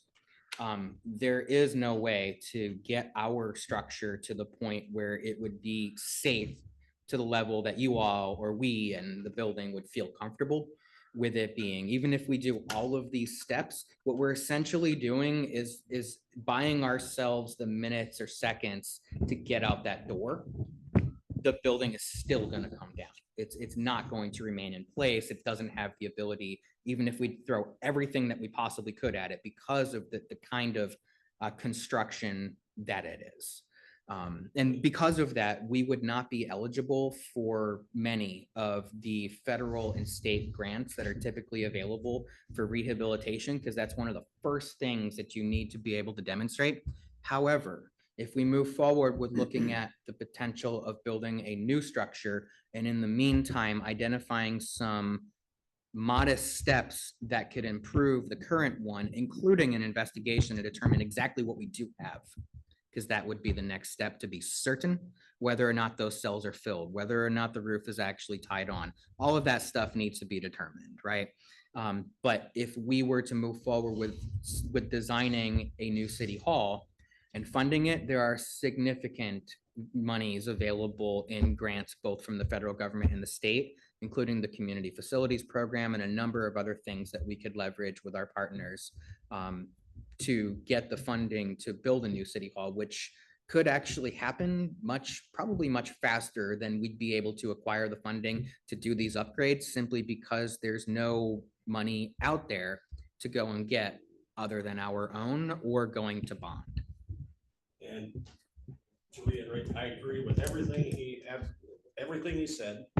And my comment, while the building's safe, we feel safer in it for the same reason we feel that we can get out when something happens. Right. Upgrading an old building is just like a fire extinguisher in a building. It's not made to fight the fire. It's made to get you out of the damn building so you can survive. So that our upgrades, that's what we worked on, was making sure that, you know, we felt safer in it, but we're getting out because it's not, it was, you know, when it gets around to 100-year-old building, there's only so much you can do. Yeah, I think we have a crack in this building from an earthquake. Yeah. This one here? Yeah. Yeah, that's exactly right. All of these buildings, I was asking them, I said, so that means, you know, the MCC, that means the Dairy Mart, and he goes, oh. Yeah. Okay. The old, the museum where the old library or phone company was. Oh, right. Yeah.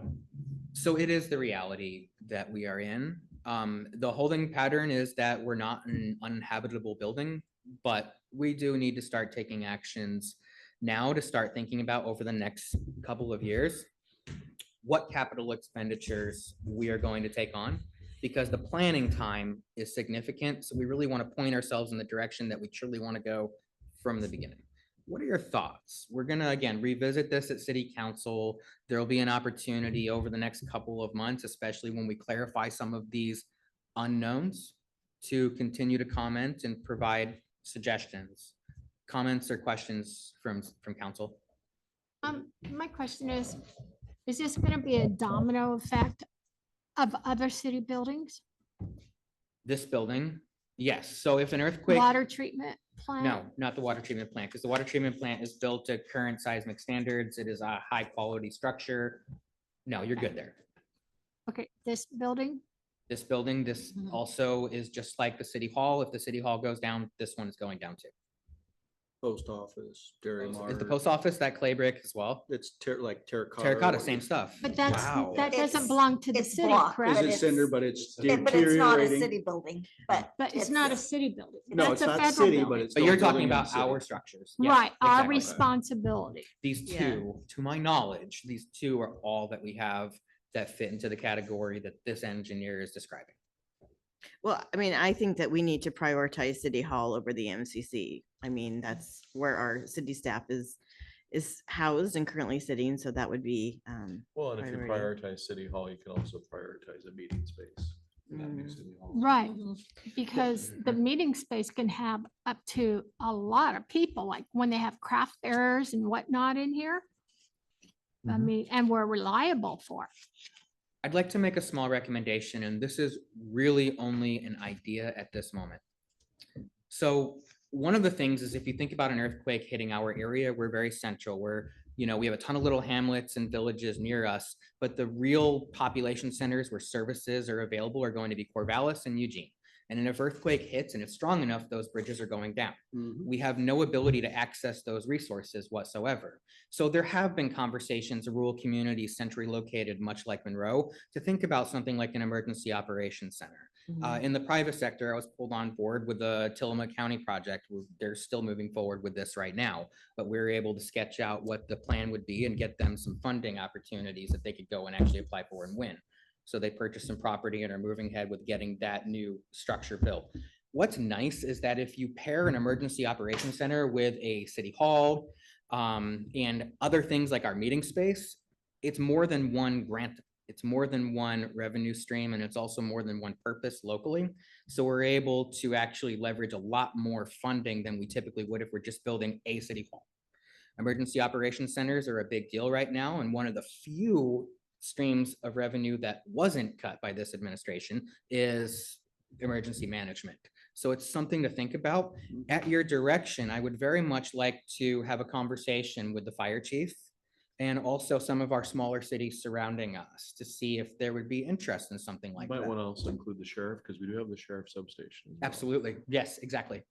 I support that. I know that there's somebody who works out of Corvallis that serves the whole Benton County, and I can't remember his name right now, but he did some kind of a presentation at Greenberry Tavern last year as a way to kind of start educating and mobilizing rural community members on what was that? And spoke here as well when he was here. I just Oh, can't remember his name, but he's an management, emergency. It's Brian, I can't remember. I haven't Brian's met Is last it Chris or Ryan or something like that? name. That was Brian. Okay, yeah, so I mean, it would be good to get him involved in that too, if we could. Absolutely. Every county has an emergency manager. And they're the ones who are dedicated to activating federal and state resources and working with local governments. That's a great resource. But I think the question I have for you, and what I'm hearing is that you all are Mhm. interested in this idea. Mhm. Yes. Would you like me to continue to investigate that as one potential future option? Yes, please. Yes. Yes. Yes, that's actually one of our goals is emergency Emergency planning, management. Right. emergency And that's a management. Great option and definitely more grants. As most of the city council is aware, the local emergency planning committee I'm on representing Harrisburg and Monroe.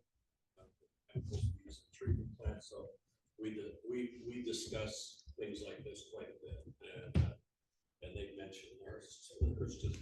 Yeah, it's a huge source. And We're gonna have to have a lot of, cooperation with Harrisburg because you guys might even not be able to get over the Willamette.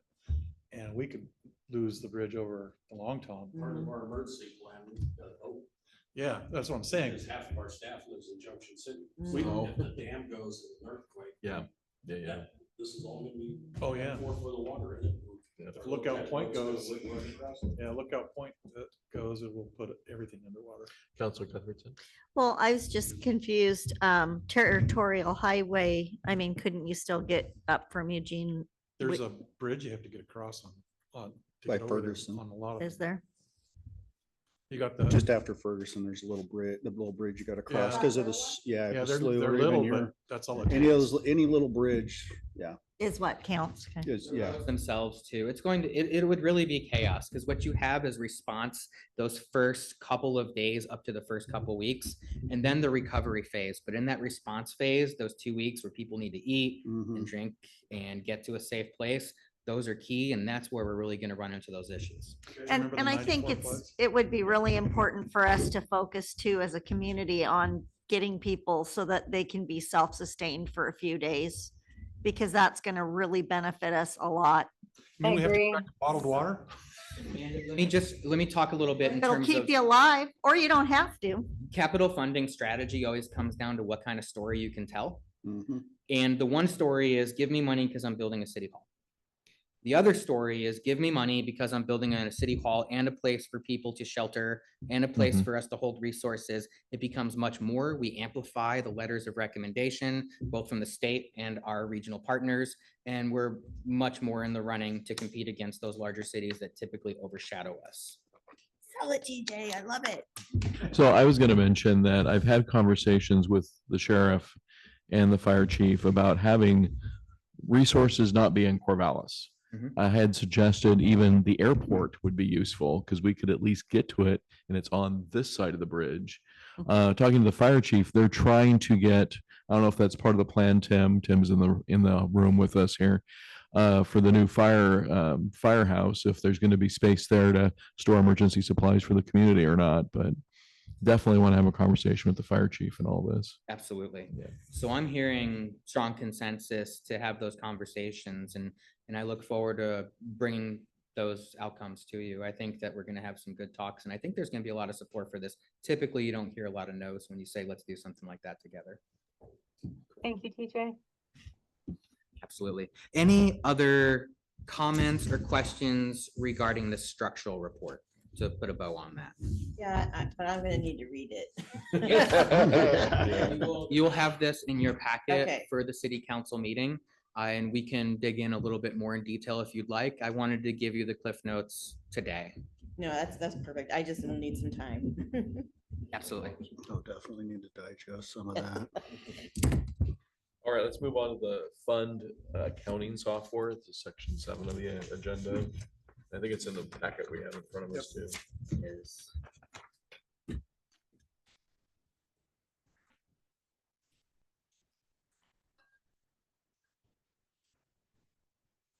right. And for the benefit of those online and for the public, I'll go ahead and open this as well. Thank you. So I want to begin by just noting that we have been using a piece of software for some time called Springbrook. The name isn't as relevant as the details about it. So Springbrook is a very, very old tool back in the day when we bought it. And we bought a standalone license that lives on our computer. That's different than the licenses they sell today, which are typically enterprise licenses and they update regularly and they get more expensive over time. But also they're built out of Washington State. And so Dawn is constantly, and myself as well, becoming very, very entrenched in the budget, starting to notice that they cater all of their requirements to the revised statutes in Washington, not necessarily to Oregon. There's some things that we have to match one-to-one. It's not a perfect tool. The tool we have right now is like $11,000 a year, but it's that standalone license. And because of that, we have to run it on a Windows XP virtual machine. And so we have to open up that virtual machine and run it as a separate instance in the background so that we can make Springbrook run. And it runs on a tool called Parallels. If anybody has a Mac machine, you're probably very familiar with boot camping your machine or, you know, using Parallels to go into a virtual. This is imperfect.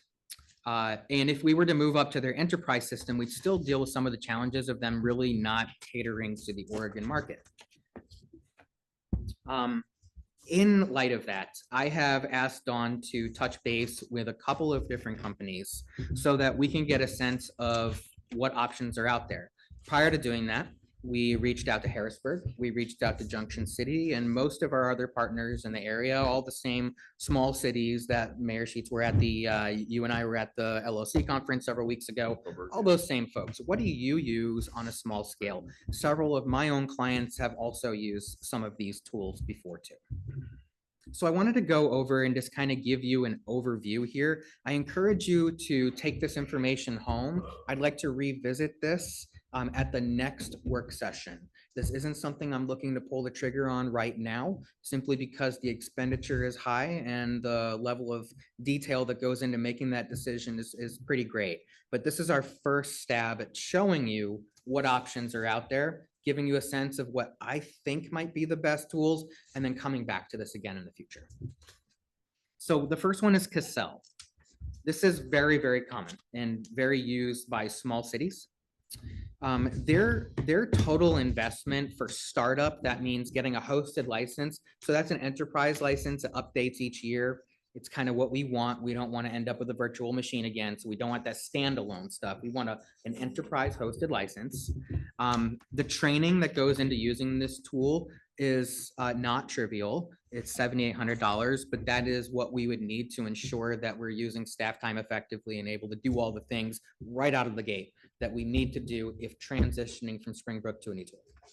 The total setup would be about $5,500, and the total conversion, so they would take all of our data going back all the years that we have on record within Springbrook, and they would migrate that over to the new tool. There's costs associated with that too, because each little document, each number, everything would have to match one-to-one. The total out of the box investment would be $19,000. And then additionally, there would be a hosted maintenance and support fee of $25,000. So this a little more than doubles what we're spending right now. Before we move on to the other tools, I want to make sure I emphasize why I'm recommending this. And this comes back to an analogy I oftentimes like to use. What's more expensive, the bus or the bus driver? Right? We're talking about the bus here, but the bus driver is Dawn. And she spends a significant amount of staff time babysitting and managing this tool, making it work for budget. She has to revisit things. She has to fix things. Part of the expenditures you're going to see next month related to our audit have to do with the amount of time it takes them to dig through our system with the information we provide them. If we were to streamline that, that would significantly decrease. So we have about $15,000, $20,000 in just a single year of an annual audit. That could shrink pretty substantially just by streamlining the budget process. If you combine that with the amount of staff time that Dawn is taking on a daily, weekly, monthly basis, the cost savings, and I would be more than happy, and I will in fact make sure that you see this, a breakdown in Excel, which shows not only the cost of the bus, but also the driver, right? Comparing all of these side by side. I wanted to make sure I emphasize that point.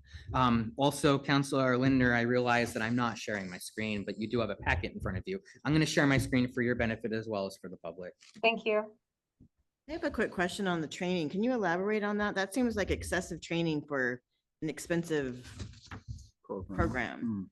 I had the same question and I reached out to some colleagues of mine in some other cities.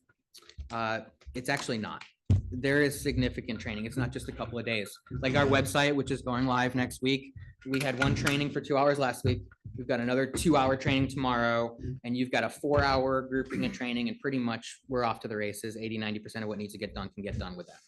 Here, we're talking about several weeks of in-person training, really, really detailed to make sure that you understand how the system works, how not to break it, how to use it properly, all of that. So it is a substantial amount of work.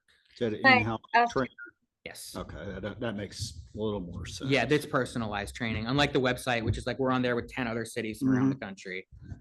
I have a follow-up question about the training then. So if it's personalized and based on one person at a time, if Don were to win the lottery and move on, then we would be investing another $7,800 in the next person to have to learn it. Is that right? Or do we get to retain some of the training tools and keep them on file for us for the next person? I love that you asked that question, Counselor Lindner. That is not correct because of two things. Number one, myself, as well as Shannon, would be taking that training. Most importantly, I would be taking that training. So I need to know how to do every single thing that Dawn is able to do. But to your point about what if Dawn hits the lottery, right? She, for everything that she's doing, I have asked her to create a standard operating procedure in detail that has visuals and text so that if anybody came behind her, they wouldn't need hands-on training. They could just look at this, those SOPs and follow behind. I will have her create an SOP for this so that anybody could come in and do that. This is just out of the box training and it's really, here's your new shiny new tool. Here's how you use it. There may be training ongoing, but they also support us. Part of our hosted maintenance and support fee, that $25,000 comes along with things like onboarding new people and not opening it up from the beginning to the end training again. Got it. Thank you. Go ahead. I was just gonna ask two things real quick. One, do you need me anymore? No, sir. You're welcome to hang out. And I would mention two things. One, to the counselor's point, we have 5 people in City Hall since we use Cassell. Let's all walk in and help out in emergency if she won the lottery and was gone. Nice. And as you go through other software, something that, you know, and I'm not sure if you're aware or council, but now that you have more than 300 service connections, you have to have a backflow program. All those have to be tested each year. Annually. All that Cassell, which one of some of the others don't deal with the backflow device. And since all those in Cassell are integrated with their billing software, it will spit out the annual reminders. It will do everything we used to do personally by hand, and the staff time was nuts. It's programmed for it, is set up, and it takes. So I would suggest, since you are now over that 300 connection, whatever software you pick, because Cassell doesn't pay me nothing, that it has the backflow programs to come along with it. Thank you, Chuck, for Because it's noting that. massive staff time. They did bring that up, actually, and one of the things we were talking about is all the pain points associated with those manual steps that we're doing right now. That is not a planted question, and I don't think Cassell pays you, but that is a very, very helpful thing to add in. Thank you, because they did mention it. We had a 1-hour not an onboarding, but a 1-hour info session with each one of these tools to just understand better what they do, and they brought that up. Thank you. We spent 3 weeks a year just on the backflow. Now it's 3 hours.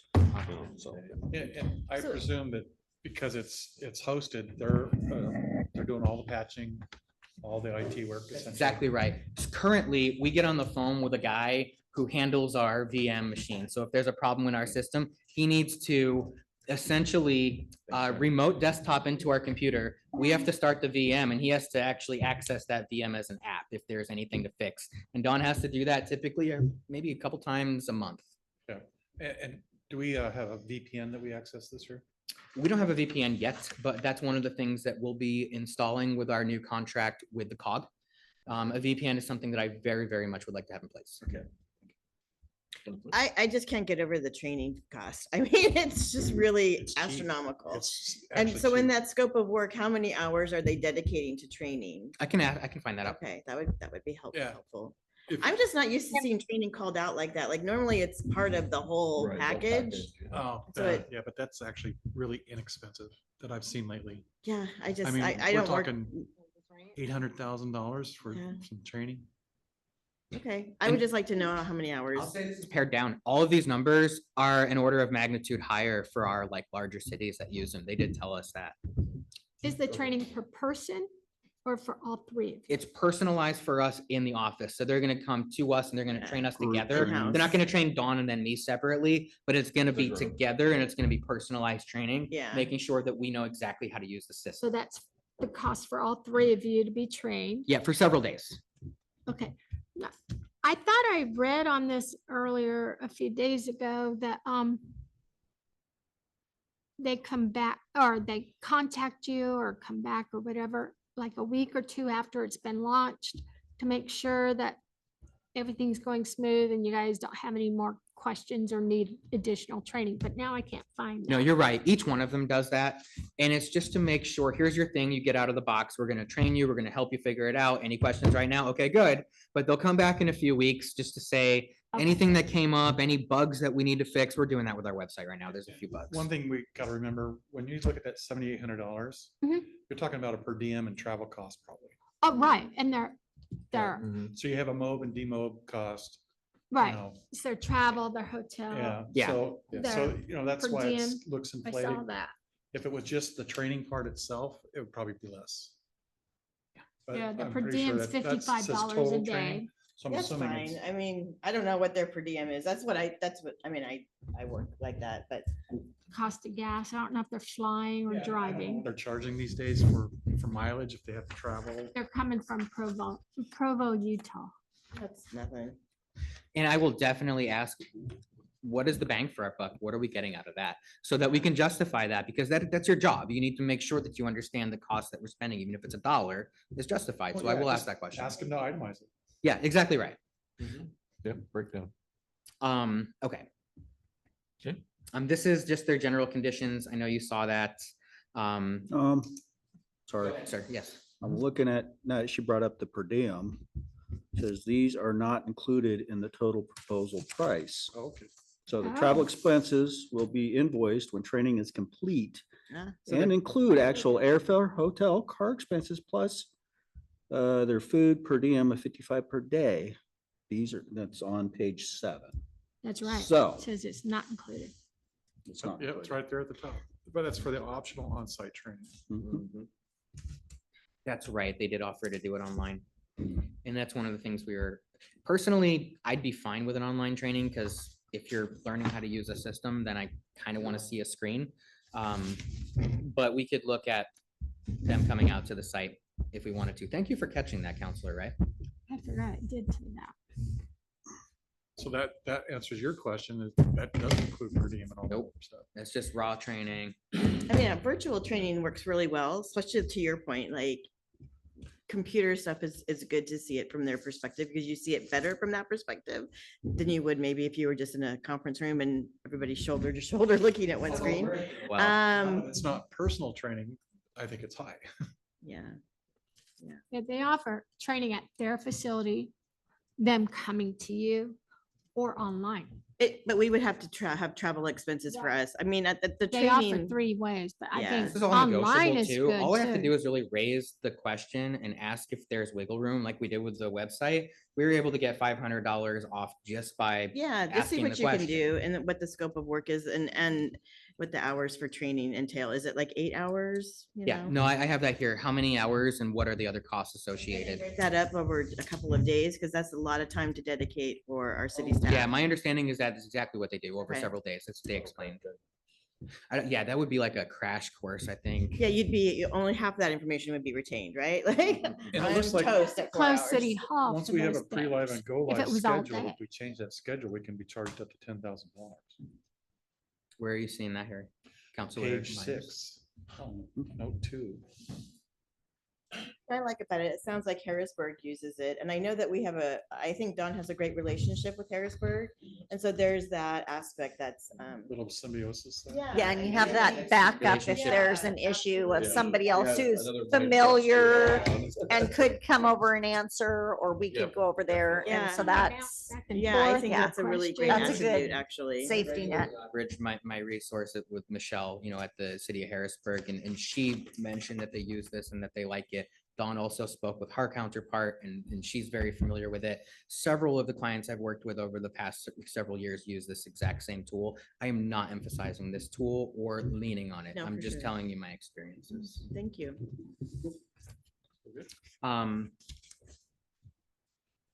The next one, and they have a ton of information in here, by the way, and I provided this in your packet again during a work session, so I can give you that 50,000-foot view, give you a few weeks to dig into it, and then we'll also have Dawn provide a presentation from her perspective on a day-to-day, what works for her and what she likes.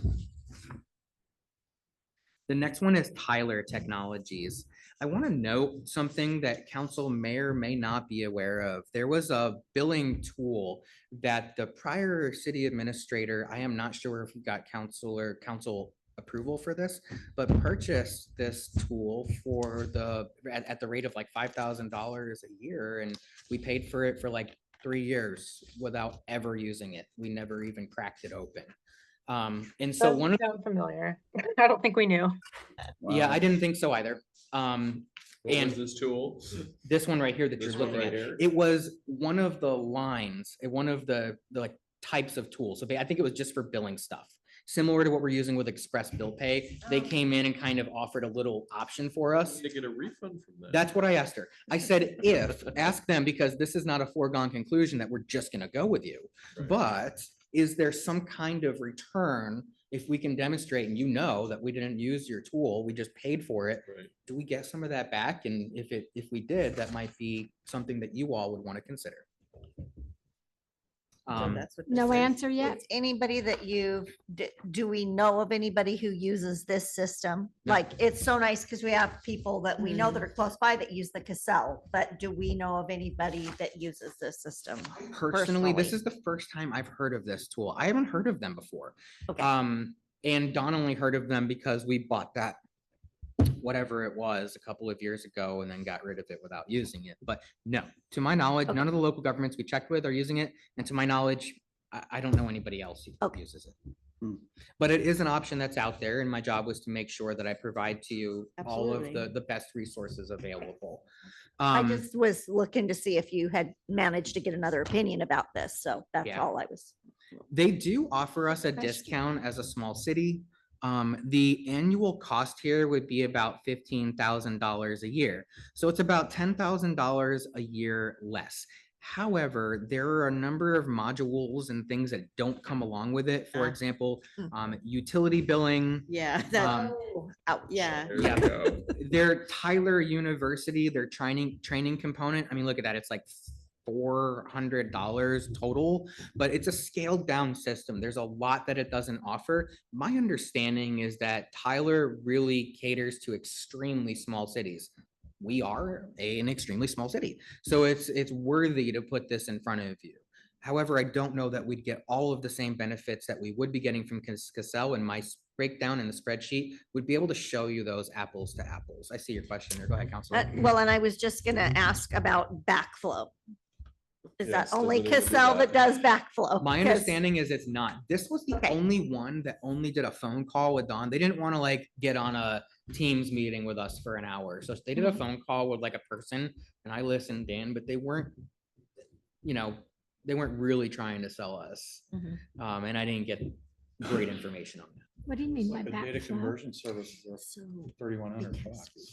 Hey, Yeah, TJ, so- what is the tool that the previous city administrator had purchased? I can clarify that for you. What I do know is it came from Tyler Technologies, and I don't know exactly what it was called, but I can get that information for you. That's okay. I was just wondering if it was like a module that would have come with this Yes. and and if it looked decent. I don't know. Just wondering what it was. Yeah, and you know what? I asked on that, but because we never cracked it open, she doesn't know. Yeah, for sure. Got it. Okay.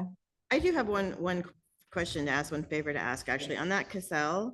Is it like full meal deal? Are all of these modules included, or are they gonna describe the modules that come with this price tag? I'd like to understand that. This is full. All of the stuff that comes along with it is what we're taking on. Okay, You can add in other stuff. We went through a process with them. We're like, do you want this? Do you want that? A lot of it's for really, really large cities and no, we really don't need that stuff. okay. So what we did is we really wanted apples to apples. What are we doing right now? And what would we like to be doing right now that would really help us and ask for those items from new vendors? Thank you.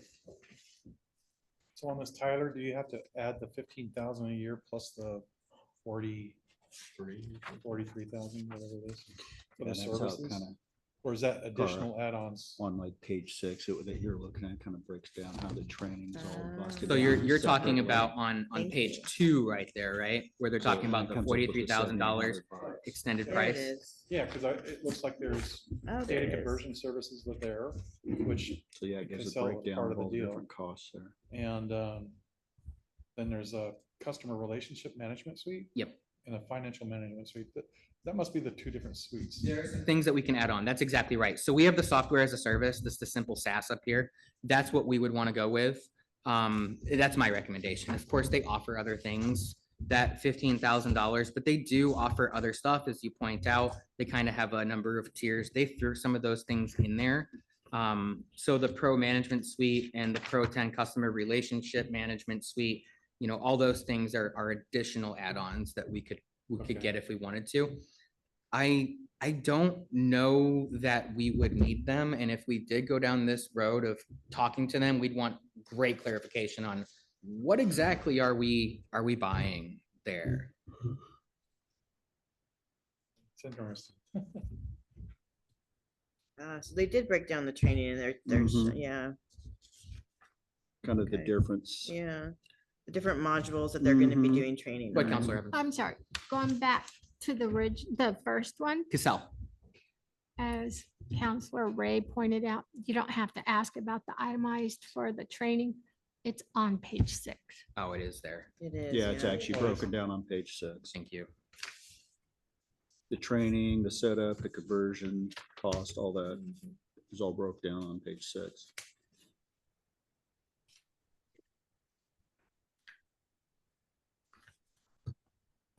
I guess for me, I'm like, what are we getting for 25 grand an annual? Yeah, With the Cassell one, Yeah, that's a big chunk for a year. I Yeah. mean, it's a little over double what we're spending right now, but it is a cloud-based tool. It Mhm. has all of the functions, like for example, the utility billing and all of the things that we were talking about a few minutes ago with the Public Works. Go ahead. I'm sorry, utility billing, for people to use that, it's costing 50 cents per person or per bill. Oh, you're talking about like online payment? Uh-huh. Got it. We're talking about what we do on our end.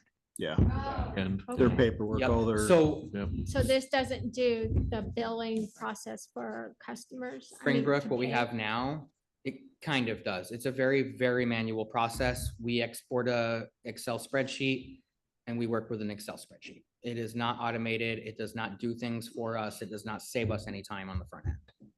But for the customers though, it's not anything for the customers to be able to pay their bill, correct? So with Cassell, they do have a billing module, so we could actually phase out Express Bill Pay, which is what you're talking about, and use Cassell's billing tools. I don't think that they have a customer cost, but I don't know that for a What's- fact. What's this AP Express- direct pay?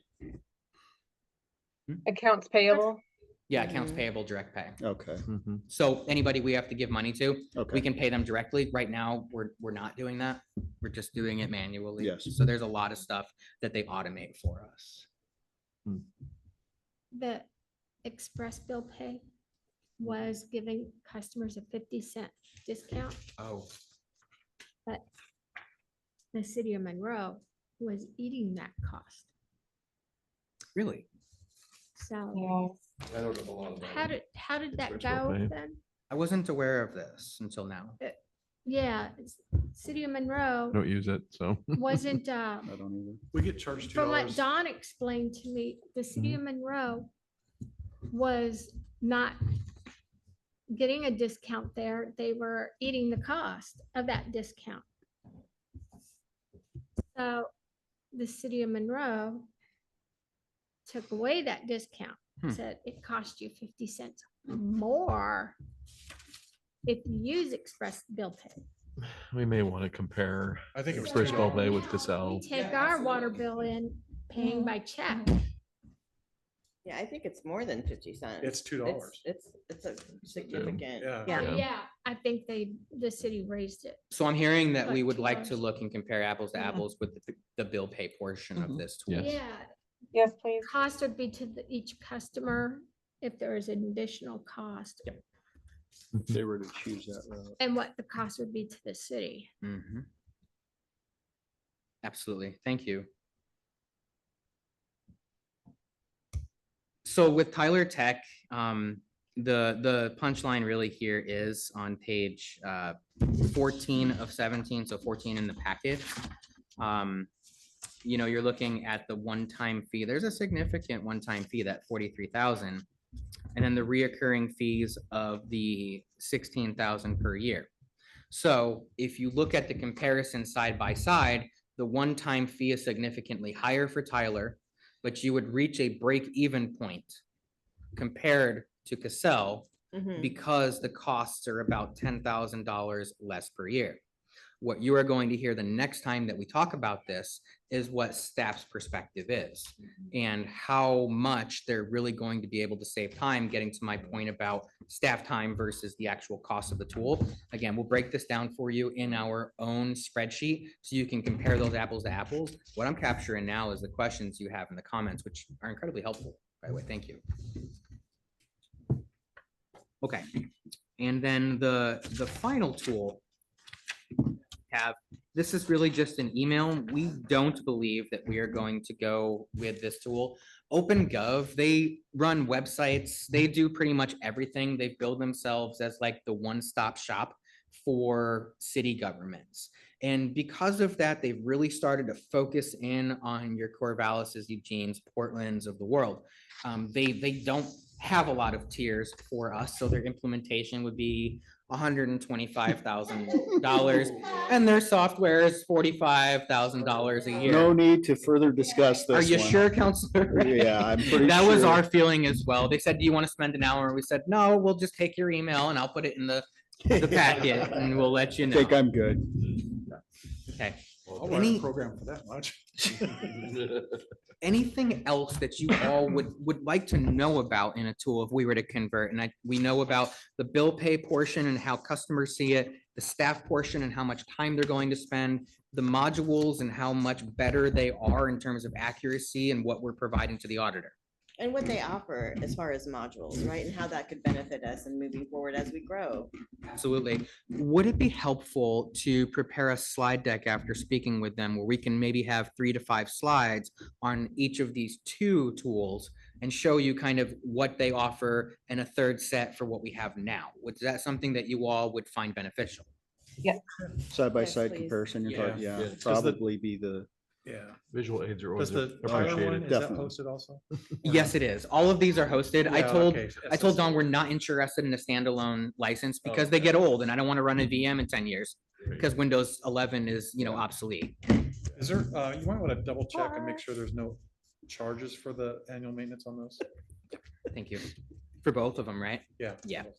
Make One sure. of the other questions I have is in systems that I deal with, if you don't get a module at implementation, it's oftentimes harder 3-5 years to add Mhm. that module in. Yeah. Like how seamless can they make that and what's the cost, associated with Yeah, it's that? usually a lot Cheaper higher now cost. than Yeah, later. yeah. About that. So some modules bolt on very easily and some don't because you need new tables and it's a whole new SQL, Yeah. schema. There's a lot of stuff that goes into it. So we want to know before we jump into it that we're getting exactly what we want and what we need. Okay.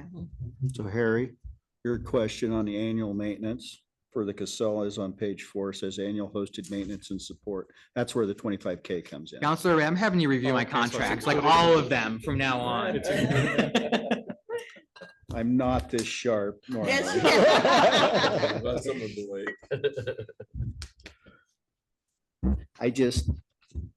I'm like anybody else with a budget, you're always trying to look where this costs are going and, Make Absolutely. that dollar stretch. yeah, My glasses on. I was missing Where did you some. find that?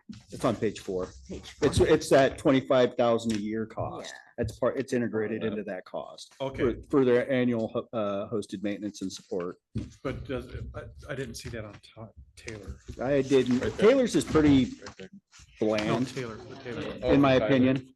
On there, it's just, I don't think here's that's- what it's gonna cost you. I will say that Cassell wanted to answer our questions. We went back to all of these folks and asked them multiple times the same things so that we could compare them against each other. And Cassell was the most responsive. My sense is that when you're beginning the process, that's reflective of what kind of service you're gonna get after you buy it. They were excellent in giving Yeah, us they're what we taking the needed. And time to Tyler, give not you, as much, and not to throw shade at them, but just Mhm. Cassell was maybe a little bit better. they gave you, 9 pages, so roughly of data, which is a plus. I guess my next question would be, you're talking about time savings for staff, which I would assume, looking at time savings, it also is cost savings and staff. Yes. So, which in my mind, you could kind of help wash that 25 a Yep. year is what I Yeah. would presume. That's Hopefully, yeah. exactly what I would like to be able to demonstrate. You're absolutely right, Counselor. Right, Counselor Evans. One, on that, it would be office staff as well as public works staff. Yes, because Public Works is involved in that whole process of doing the water bills every single month. Mhm. It is a nightmare. It's like getting raked over coals. I did the whole process with staff from going out in the field with Mark and Mhm. reading every single meter to bringing it in, doing the process of inputting it and producing everything. My philosophy is I need to know what every single staff person does firsthand. Nobody wants to do that. This will be significantly easier for It's all Public about Works. efficiency. Wait, so this software could help with meter readings? I don't think I caught that earlier. Yeah, absolutely. So right now we have a tool where we go out. Now, I don't want to get too far down this road, but we have three Yeah. types of meters. We have an old type of meter, a middle of the road type of meter, and a brand new one. Right, I That got a brand new brand new one, one. if we had a tool like Cassell, and once all of the meters in the city are that brand new one, it Yeah. would streamline that process significantly. We're in the process of Automatically getting there read now. it. Go ahead, Okay. Counselor. My second question is, the other cities around us that use Cassell, have they had to call customer support yet? And That's if a they great have, question. what's the response been? Have they been prompt? Have they been clear and concise in answering things? Have they been helpful? How's customer service? Thank you for that. We will check in with our same counterparts that we checked in the beginning of this process. And you have also had exposure to Cassell as well, right? In past Yes. commissions? Yes, I am very familiar with Cassell. It's funny, it's a mixed bag. Every local government does something different. I had never heard of Springbrook till I got here.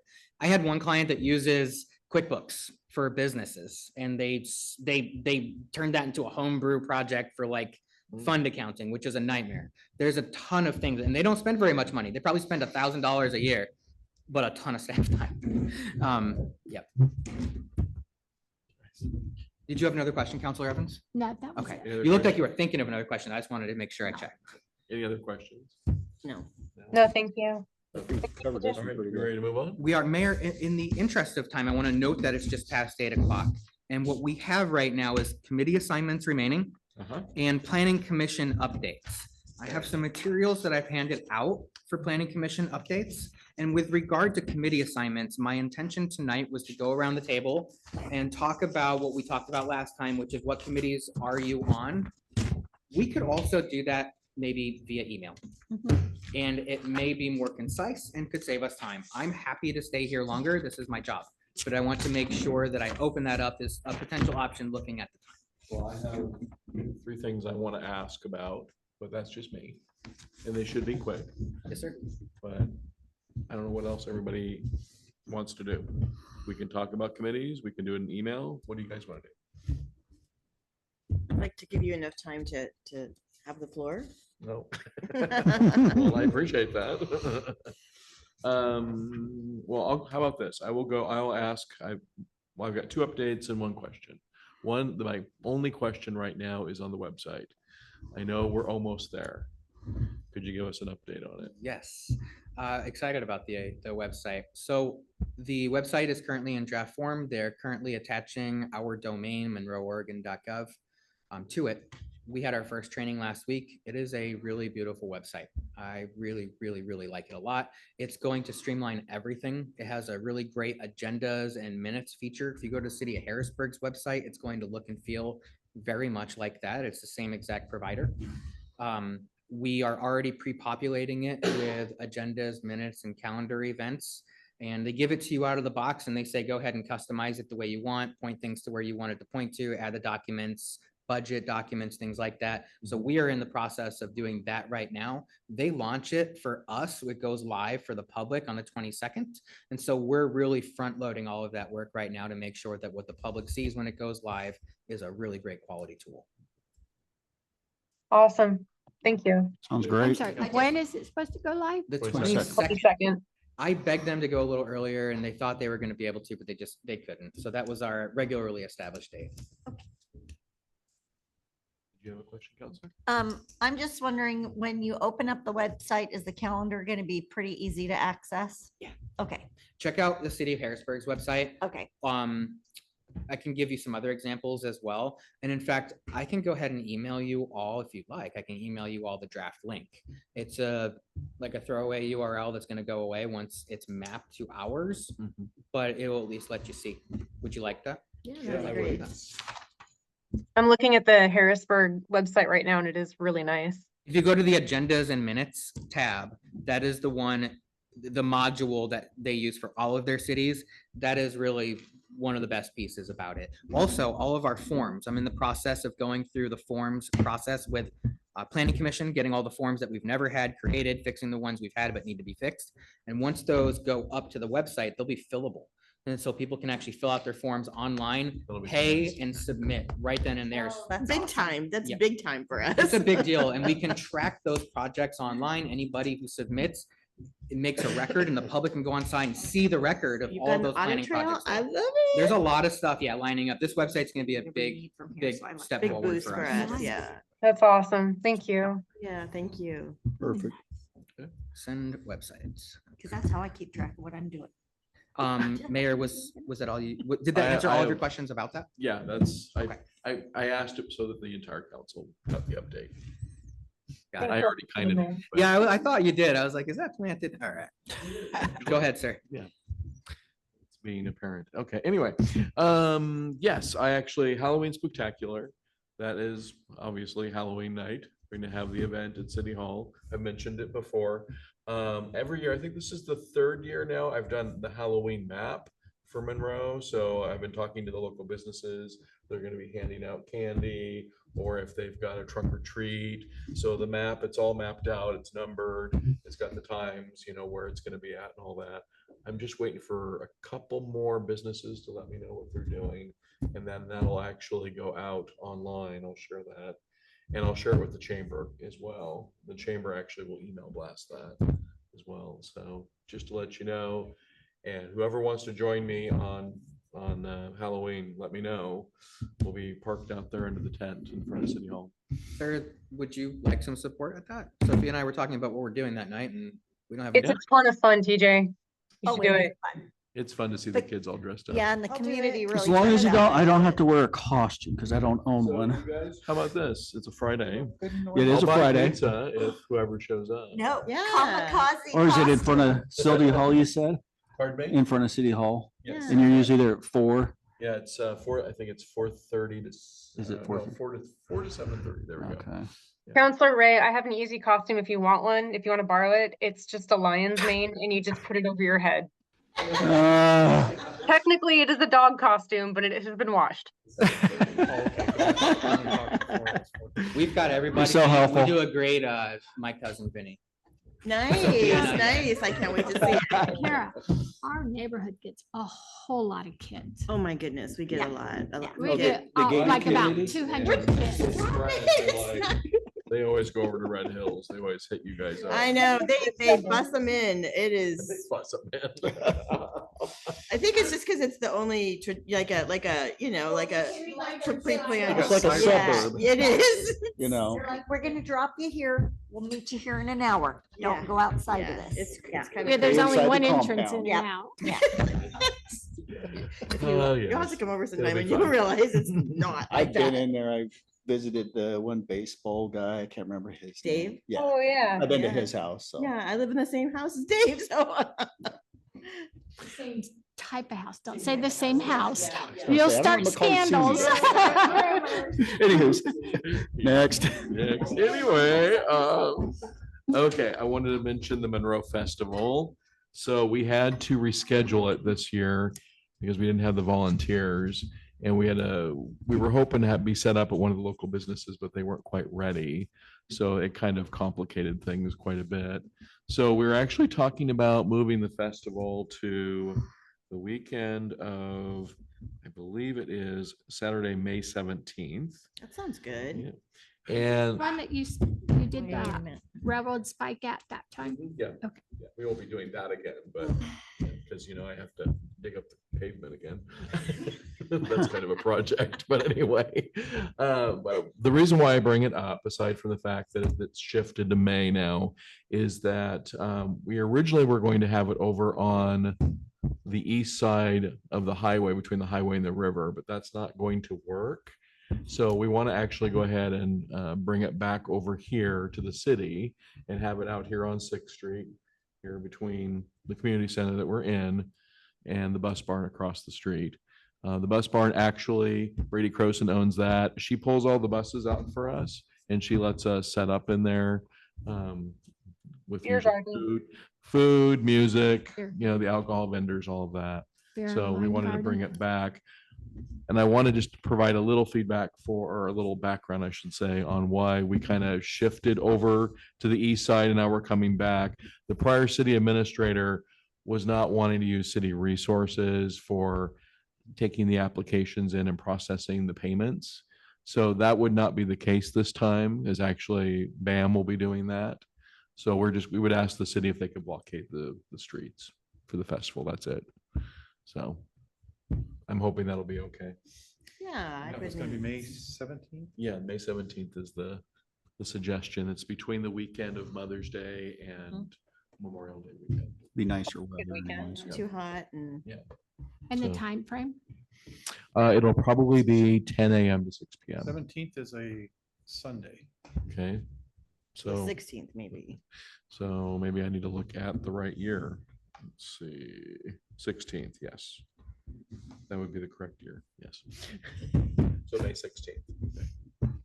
So I just wanted to bring that up. See if the council was okay with that. And we've done it here before. Normally, we have the Model Railroad Club in this building Yeah. as well. And then we have vendors out on the street. Yeah, that was really good when we had vendors lining up on the street here. Mhm. I think the turnout would be much better if it was on this side of the river again anyway. If it was on the other side of the river, there's just the river as a mental barrier for people. And Well, traffic. Yeah, and Parking and everything else. parking is a kind of a problem over that side. And Yeah. the property that we were having permission to, do it on, it's grass and it's kind of lumpy and I don't know how that would be. And I'm concerned someone's going to get hurt. So, Mhm. anyway, I wanted to bring those things up. And I think it gives a good opportunity for other businesses and things to have something going on too, that's Absolutely. an attraction. And Well, make sure I it's don't block. Within the walking distance too.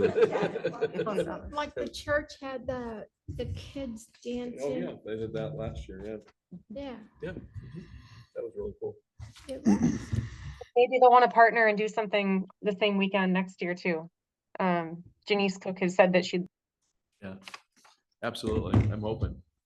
So we can definitely coordinate with the other businesses in town and other community organizations. Did you have another thing? No, I'm looking at the agenda. Christmas or anything? I know that the light parade is, let me double check the calendar. Someone actually called and asked me about the light parade Oh, today. wow. It is I'm actually, so excited. yeah, let me get on the right here though. It will be December 13th at 7 o'clock. That, oops. I'm going back to the agenda really quick. Do we want to skip over the committees like TJ was talking about and do that in email? And we can go straight to the city-owned properties, have that conversation and then call it good for the night, or Sure. is that okay? I think that could be a better option, unless you all have a list that you brought with you. It might just be better for you to have your own space and talk. Councilor Crawford said, "Is reference to our list." Because I didn't hear back from you, so I'm assuming you didn't get my emails, so. It's okay. We It's a can- thing. I can check, but I don't know what you're referencing. Let's talk after the meeting. Mhm. Is this about the committees? Yeah. That's okay. Got it. Thank you for. 7 o'clock. So I will send out an email and ask you all to respond to that. I would like to have a resolution on our next meeting a couple weeks from now, where we solidify who's on what committees and we recertify what the cadence is and just get it nailed down so that when our website is up and live, we show all that stuff accurately on there. Sounds good. Oh, and by the way, we have an economic development committee meeting on Thursday. And I owe you an agenda. I have been mired in something else behind the scenes over the last few days, so you Today's will be Monday, receiving right? that agenda. Unfortunately, unfortunately. All day. Yeah. It's good. And I, who else? Stan. Stan's gonna be there? Okay. Eliza's on the committee. Tom Easter's on the committee. And Mayor, thank you for the list of addresses too. I didn't realize all welcome. those folks Yeah. were on there. It's FYI, it's my wife's birthday. She's not happy. Tell her it's Harry's fault because he was That's pushing for right. it. The Thank last you, meeting was Michelle. my husband's If you really birthday. want to, I'll move it tomorrow. Last meeting, Oh, my. the 22nd. I will owe her big time on Friday and the Ron's weekend. husband. So, okay, I will let you go ahead and the city-owned properties. I think that's the, Counselor Evans, what did you have to? oh, sorry. Committees, I'm on none. That's my assessment. Then what you can Well, do, That's not true. We don't go on one. You're on the budget Well, committee. when? We're on the parks, and part of that is gonna be beautification. We talked about that. Okay, remember? that's good. And you're automatically on the budget committee. And yeah, you're always on the How? budget. 'cause you're everybody's on the budget council. committee. Oh, You get an automatic pass. And extra bounty Free points ticket. if you recruit a community member. I'm sorry. And extra brownie points if you recruit a community member to the budget committee, per our last conversation. We were talking about how it's challenging to get people to join that. Yeah. But I we're all, probably you could all get are on that someone committee. the Parks though, if you want someone. Yeah, we might. We have quite a few. Well, we Well, for don't the have a ton, but beautification part. sure. I'll list them out and then you all can fill in the gaps. We'll come to our next meeting with a full list. Perfect. The last thing that I want to share with you is that Planning Commission has been going through the process of looking at city-owned properties and I'm really glad that Commissioner Eastridge is here. One of the things that we all talked about at the last meeting was this idea of, do we really want to hold properties for some potential public purpose? Rather than just looking at all of them for potentially selling them and getting revenue. And the commission really did hone in on a subset of properties. What you have in front of you is a map that was provided to the planning commission, as well as a list that was provided to the planning commission. I also gave them all an overview of how to use the GIS map from Benton County. Has anybody used that before? Familiar with the GIS map? I've not used it. I've seen it in use. Played Okay. with it quite a bit. If you would like to visit with me, I can show you it. You could also go in there and I'm certain that you could get into it pretty easily yourself. There's one layer of relevance where you can look at these city-owned properties and even replicate the map that I've created here. I was going to demonstrate that tonight and I still could if you would like me to. But the important thing to note is that that map identifies in blue where all of our city-owned properties are. And when we were speaking with Planning Commission, I wanted to just call out a few, and I think they just have their own colloquial names here locally, so I'll just use those as they were expressed during Planning Commission. The ones that we'd like to look at as a potential public purpose. So Kyle Springs was one that we identified as a potential public purpose or transferable site. Where's that one at? I don't know. So there's two Springs properties. Yeah. In here, which one is that? They're not Kyle's on that Kyle's map. not on the map. The other, what was the other name of the other? Belknap. Belknap Springs. Belknap, thank you. And I'm trying to remember which one of those is adjacent to the Niestrums. Is it Belknap? Kyle, Is Belknap? That was my understanding, is Belknap. Belknap, okay, thank you. Okay. So, sorry, we're talking about Kyle. Yeah, no, that's fine. So they're actually, I had them next to each other, Kyle Springs and Belknap Springs. The Belknap Springs, and I think, thanks for honing in on that, because I mentioned transferring, but I mentioned that with Kyle Springs, and I think it's Belknap, that's the one we were looking at potentially transferring to Niestrums. In exchange for another piece of property. Yeah. Right. That's right. There's the haunted house, and I even put Yes. quotation marks around that. I still have yet to see the haunted house. I'm gonna have Mark take me over there so I can finally see it. It's pretty scary. I understand we used to do like Halloween things there until they shut it down. Fire chief was like, you can't do that anymore. yep. Sad I didn't see it. That would have been, We'll walk It through. was on the verge of collapse anytime somebody walked inside. yeah. Fire marshal, I think, was the one that actually shut it Yeah. down ultimately, but yeah. There's the property next to the city park that we're looking at as potential usable space. The transfer station. Which Right. city park? This city park or? The Yeah. one at the top of commercial, right? Yeah, because there's another one at the top of commercial. Yes, I believe it's, oh, that's a good question. I think it's the one at the top of commercial. Where is that on the map? So my mental map is not, Up here, is it? yeah, I think it's that blue one up there. Yep. Mhm. Thanks. Great question. It's the one with the S curve in it. Yep. At correct. the Yes. top of commercial. Yep, yep. So one side is kind of developed and the other side not. I know we Yeah. looked at it as a potential interest. Commissioner Eastridge, I heard you made a Did you look at the title and see if it was available to be used? Nope, that's coming for the next planning commission meeting. But that was one of the things we discussed is that we're gonna be looking in detail at each one of these properties that they've identified of interest, letting you all know what those properties are right now. But at the next planning commission meeting, we're really gonna dig into what the easements, titles, and currently on those properties. Section we own farther up, That's the gonna road be there. interesting. To the That's east. where the water tanks are, isn't it? No, not to No, the west. there's, I That's think it's the by the water living tanks are right property. There's there. a piece of land there that we own. Is that what that is up there? Next to the Loving property, Right I here. can check, Oh. is that that one there? Yeah. Mm, That okay. one that looks like Oklahoma? Yeah, yeah, yeah, Yes. Okay. yeah. Weren't Got we going to offer to sell that to those three properties, the Lovings and the two adjacent homes?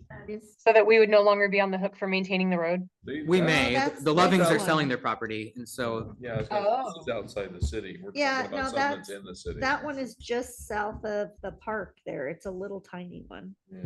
Got it. Little So bitty thing. Reservoir Park Height, or is it Reservoir Heights, Tim? That's what we're calling, yeah.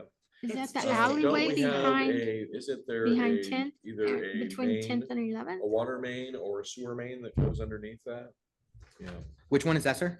that's Reservoir Heights. No, which one, which property are we It's thinking the of? one on the east or the west side in that little, Little S. that's The S, corner. Yes, the S there. one. Developed side where there's that, Arteries, arteries for the water goes Yeah. up there. yeah. It Goes up, fills the tank, comes back down, Yep. same ditch. Yep. And then in the lower part, you have that high pressure vault system. This is Oh, where the water yeah. towers And are. if that Quite a thing bit. ever gets Because disturbed, that's, you could put 150 pounds, 200 pounds of pressure at each house. You're right, it is Here up in the city. street farther. Blow your lines up I like crazy. deliver. Mhm. Yeah. You deliver out there for There's us. the Are the you in Oh, city yeah, transfer yeah. station. I used to be. Right. Clear the most, I got the last, We do have- spick, the last. Yeah, one, the clear transfer most station. end. With the landfill up here, you might want to keep that Well, transfer station. so that's interesting you bring that up. So a transfer station is not the same thing as a landfill, right? Typically, it's used for moving stuff in Mhm. and out. They accept usually hazardous household waste, but they get rid of it off-site to a RCRA site, to a site that's gonna take it. It doesn't have the same environmental impact that a landfill does, so we're not necessarily gonna, do landfill stuff there. But it's important to know that that facility, that property is most likely a brownfield. So a property that has some level of contamination as a result of the operations that were there. So we'd have to do some cleanup and assessment on that. And there could never really be a prospective purchaser before we went through that process because there's just too many unknowns. As a fun fact, that's what I've spent my entire career focusing on is these types of properties. So I'm very interested to see what comes out of that. It's dually owned. It's actually owned by the city of Monroe, but the state of Oregon took ownership of it at one point in time. And my understanding, reading tea leaves, is essentially that that facility was shut down. The private operator likely wasn't operating it properly, and DEQ stepped in. And but Right. we still continue to own it, but the state of Oregon, I believe it's DEQ, still has a name on that. I thought we were partnering with the fire department to do training and We stuff wanted there. to, but then found out there was too much contamination It's because of potential. all that, we found out that there was all this big can of worms and that it wasn't something that we could, because we don't have the money to do it. They don't have the money Yeah, to do I it. see. So it's important to note that anybody who purchases or operates on a site, you don't have to even purchase it to become a responsible party under CERCLA, which is the federal legislation that says who has to pay for cleanup. And so if we allowed, or if, if the fire department just unsuspectingly goes and starts doing stuff right there, they could be named a responsible I party see. and be responsible for that cleanup. So it's incumbent upon us to make sure we know what's there before we use it ourselves or transfer it. Understood, thank you. And then the other one is behind the lift station. There's a property Oh, back there. Yeah. Planning Commission was talking about that as well. And then also a property behind the dollar store. These are the 1, 2, 3, 4, 5, 6, 7 properties that we're gonna dig into with some level of detail. The other 23 properties or so are ones that we have not identified specifically yet. But I would like to bring to your attention what Planning Commission is looking at, because you have the opportunity while we do this exercise over the next couple of months to weigh in, make recommendations, or ask questions that we could clarify through Planning Commission and provide to you as a follow-up. Thank you. But in 15 years, when you need that property that you might have sold, you're not gonna have it. That's exactly right. So this is something I think Tim, Commissioner Eastridge has brought up in the past. Our lagoons are not in city limits. That's correct. The big Mhm. one. The big Yep. one is it, the other two are? What about that property that you got the little piece next to the Dollar General? Yeah. But then you go across Sixth Street and the railroad tracks and there's another chunk in there. It's actually- yeah. There's a house where you walk out, right out the back door, and you're on city property. Yeah, Mhm. yep, I know. what That you're- needs to be. That's fixed. right off. One of- that we're digging into, yeah. Yeah, And that's right off of Kelly there. Yeah, it looks actually like their porch and everything else is right on the line. so one of the things we were discussing with the Planning Commission, this gets a little bit into the detail, This but we one? could do an No. occupation or a vacation of our easement if we determine that that's public use It that we would don't be necessarily need this- anymore, and we this can one, give them this either the little ability one to back use here it is what they're And then talking or the maybe ability to we're talking actually about this own one it across if the we went through the Yeah, 'cause process it's of just a actually little putting tiny together sliver purchases. right there. Virginia And then City this is that Utilities, City alleyway. College. That goes we'll down. have to go into the details and Right. check This all one's of on those the- boxes before we move forward, because if there are utilities, it No, can be an This was- occupation, I think but this not a is the- vacation. Right, exactly. Utilities. No, on the library on be, this is the highway, so the library would be right on the Okay. highway. I think he's Yeah. right because Where's Ash? the water line and sewer line runs down the alleyway and connects Oh, this there. is probably right in front of the library. I want to Because we encourage own you a all little piece between, right by the so we have library. the planning commission meeting Just coming up right after our to next city that. council meeting. So if you all would like Get to to look the over this library, over the then you next pull few weeks in, and provide any and then turn guidance right for to that the planning library. commission We meeting, own you have the that piece. opportunity between now and our next city council meeting to provide that, look over this stuff, Okay. think of some questions, ideas, sites that you'd like us to dig into a little bit more that aren't on the list that I provided to you, and give you any direction before planning commission Do you meeting. have that GIS website? Cause I don't know how to read this. I will do the quick couple of minute review if you Don't they think, have it on Benton I County? think I could probably figure it out if you just send me the link. I will email you. Okay. Would anybody else like that email? Yes. It's on the. Me, please. Thank you. Yes, if you Google Benton County GIS, you will Mhm. find it, but I will also send you all the emails so that Benton County. you have that GIS. link. Don't use it as a reference to your property line.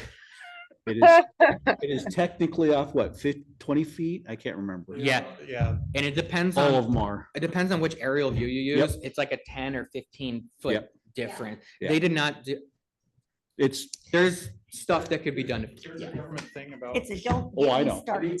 That's right. I'm Arc a of the mapping Earth GIS and guy, so I this look and at it that like, and Well, no, I mean. The every- northern- I every look, single- I know, I look at these. depending on the time of year when you use the magnetic That's not north. quite and how blah, it blah, blah. I It goes on sold- and on. I sold different GPS units to the federal government than I did to private citizens, private companies. Because the private companies have to be a 6% error on. That lot behind 10th Street where I live, It's DOD security. at one time, wasn't the city trying to do an emergency annex of it? Into any private, I don't know. non-government GPS. by design. By Not design. sure. That's not anything I ever heard about. No, I don't. That'd be a good question for Tim after that. Counselor Linder, did you have any questions or comments? Ask him. No, sorry. Okay, no worries.